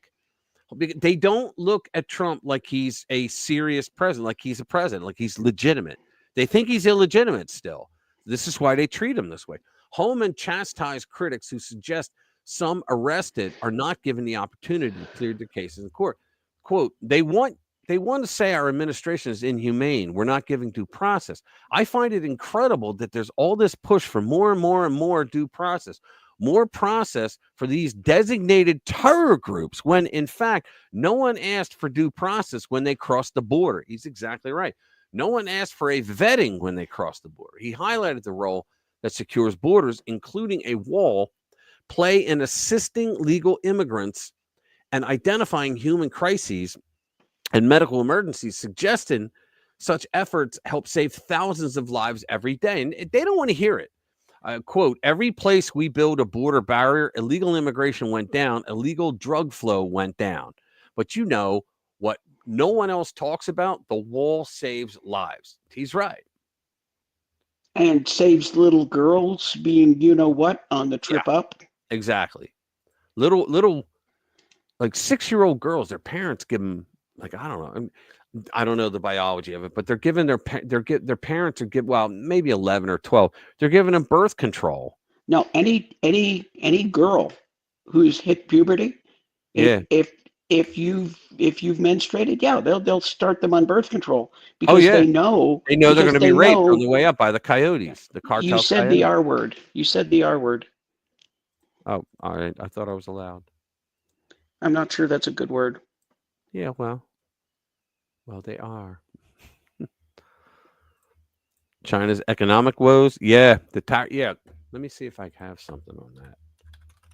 No, I don't have anything on China this week. How do you like that? Wow. I got nothing. Let's see. Well, that's amazing. Well, here, I can tell you about China. I can tell you a little bit about China if you want to talk about it. Yeah. One of the biggest stories about China has not as much to do with China as with India and not the Philippines. India. Oh God, I'll think about it. But anyway, India agreed to a pact with a trade pact with the United States, right? And snubbed China in the meantime. Did they? India did? India did. Oh, how about that? I know Australia did. I'm not sure that it's actually inked yet, but they publicly agreed to it and shook hands over it. Well, that's despite the fact, no, not Taiwan. It was, India, and it's not the Philippines, not Indonesia. I'm pretty sure it's Indonesia. Yeah. Philippines and India and Indonesia both came to the table. There's been a handshake, a public agreement, and that is despite the fact that China came out and said anybody who goes into an agreement with the U.S. is going to be, tariffed at 100% or whatever. Right. But the thing is, they're shooting themselves in the foot. Right. Because nobody can afford to ignore the United States. You just cannot. Oh, I know. The United States consumes 35 to 40% of all consumer goods produced in the world. They come here. No economy can afford to. Do you remember? Ignore that. Nina? What's her name? Nina Jankowicz. Remember her? I'm not done. Oh, I thought you were. The fact is, one of the most important, fastest growing economies on the planet is currently India. Yeah. Yes, children, you got it right. India. And they have now decided to get in bed with the United States. Right. And, they like Trump. And that is. They turned against us under Biden. Yeah. They went with the BRICS thing. They've basically given the middle finger to BRICS. Right. Because they've signed up, at least, like I said, I don't know if the paper is actually physically signed, but they went in publicly into an agreement with Trump, all the shaky of the hands and the patty on the back and all that good stuff. And what was this? What is Special K? Have some kids to take home with you. I don't understand, Special K. What's that? Here, JD, have some JD Vance probably. Have some kids to take home with you. JD Vance. Let me do this final one. Remember Nina Jankowicz? She was the one that was running she was running that Ministry government of Truth. Right, the Ministry of Truth thing, right? She's the Ministry of Truth lady. Well, she's back. Now get this. I think she should be arrested. Back with a vengeance, Nina Jankowicz calls on Europeans to oppose the United States. Now, it was the Disinformation Governance Board. Isn't that called a Logan Act violation? Remember her? Oh, That's yeah, a I remember. Logan Act violation. She's go ahead. Yeah, she's quite the quite the quite the piece of work. She was the one that was out there, and you know, it's like, yeah, we fully support freedom of speech, but of course, some things you just can't say. Right. Exactly. But I mean, she's out here now saying that she wants Europe to oppose the U.S. Well, I'd that's have a to go Logan back. Act violation. I'd have to go back and look at the details of the Logan Act, but at the very least, this is you can't try to do foreign policy if you're not sent by the president. That's Logan Act violation. That's exactly what Bill Clinton did when he went over to Russia to meet with Putin. But everybody says that Putin is that Trump's the puppet of Putin, right? Yeah, here's the thing. Here's the thing, Rich. Anybody can talk to anybody else, but when you are so traitorous, right? I don't know about the Logan Act, but traitor comes to mind. She looks like Quentin. Yeah, but you know, but here's the thing: I with see the Logan that. Act, any citizen that goes to talk to a foreign leader about U.S. policy and tries to get them to change their foreign policy, that's a violation of the Logan Act. You don't have to be a politician or working in government to be a violator of the Logan Act. Yeah, in fact, like I said, Bill Clinton, because of the whole, he wanted to get that $145 million, let's be nice about it, donation to the Clinton money laundering foundation. Well, he asked his own wife's State Department, can I go over? He was former president, right? Can I go over and speak with these Russian bankers that want to buy Uranium One so I can help Vladimir Putin corner the market on uranium in North America? His own wife's department said no. So he went anyway, but he met not with the bankers, but with Putin himself at his summer dacha, whatever they call it. Yeah, that's a tough a violation of the Logan Act. That's a tough one, though, don't you think? No, Rich? because his wife was on the. No, I don't mean specifically Clinton, but anybody can talk to anybody else in this world.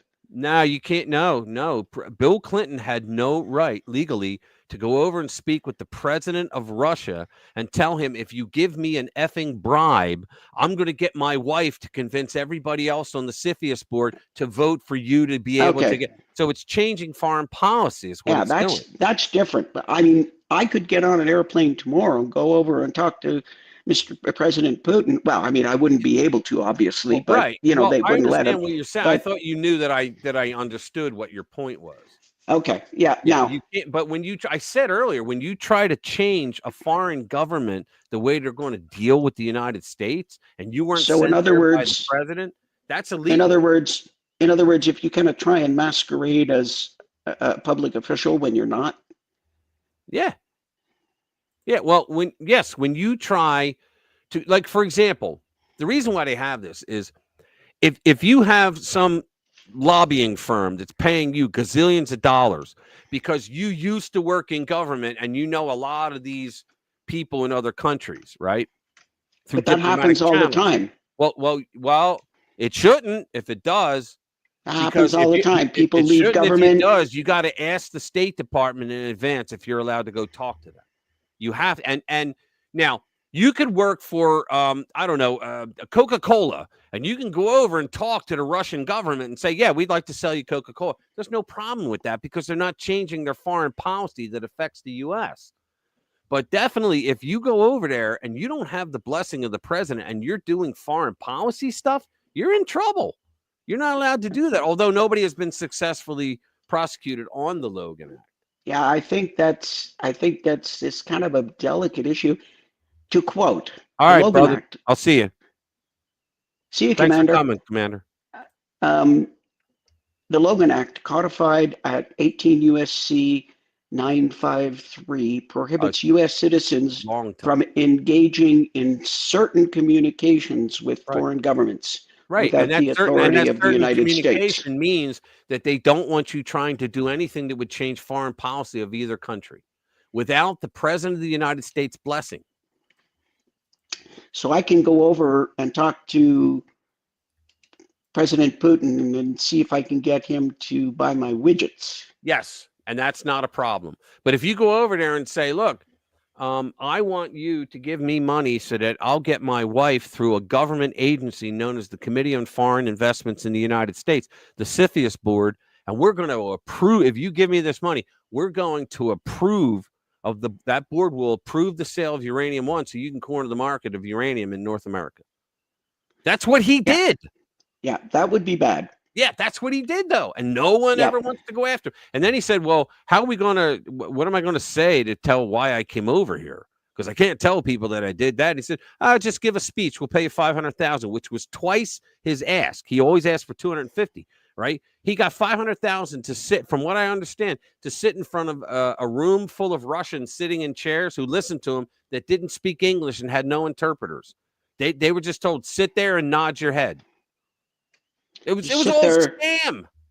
Sit there, look intelligent, and nod. The sale went through. Yeah. Yeah. One all of right, the guys, do me a favor. If you haven't already, hit that like button, please. Share our videos. Tell your friends. Bring new friends every single week, please. That helps us. We're going to get out of here now. It's been 3 hours and 10 minutes. You guys are my awesome. God. My ass alarm is going off. Is it really? Oh, yeah. Well, you are in Colorado, which is the land of the lib nuts now, from what I understand. Unfortunately. Yeah, I know. You feel like you have to escape again, don't you? Yeah, I'm feeling that way. You escaped Canada before they went total rogue, commie. But yeah, we're behind enemy lines here. Guys, we love you. Have a good weekend. Thank you for being here. Yeah, thank you, guys. Come back next week. Bring a friend. You guys Come on. You guys actually make the stream. You guys in the chat, man. We love you guys. Bring a friend next time. Bring a friend. Bring a friend. We don't just say that. We really mean it. Yeah, get a friend to hook up. Come on. Yeah. Bring your friends in, please. Come on, get your friends to sign. More people. Bring your friends into the more chat. Fun, right? Yeah. Double your pleasure. Having a great time. All right, and we'll guys. see you all next week. I'll see you guys. Take care.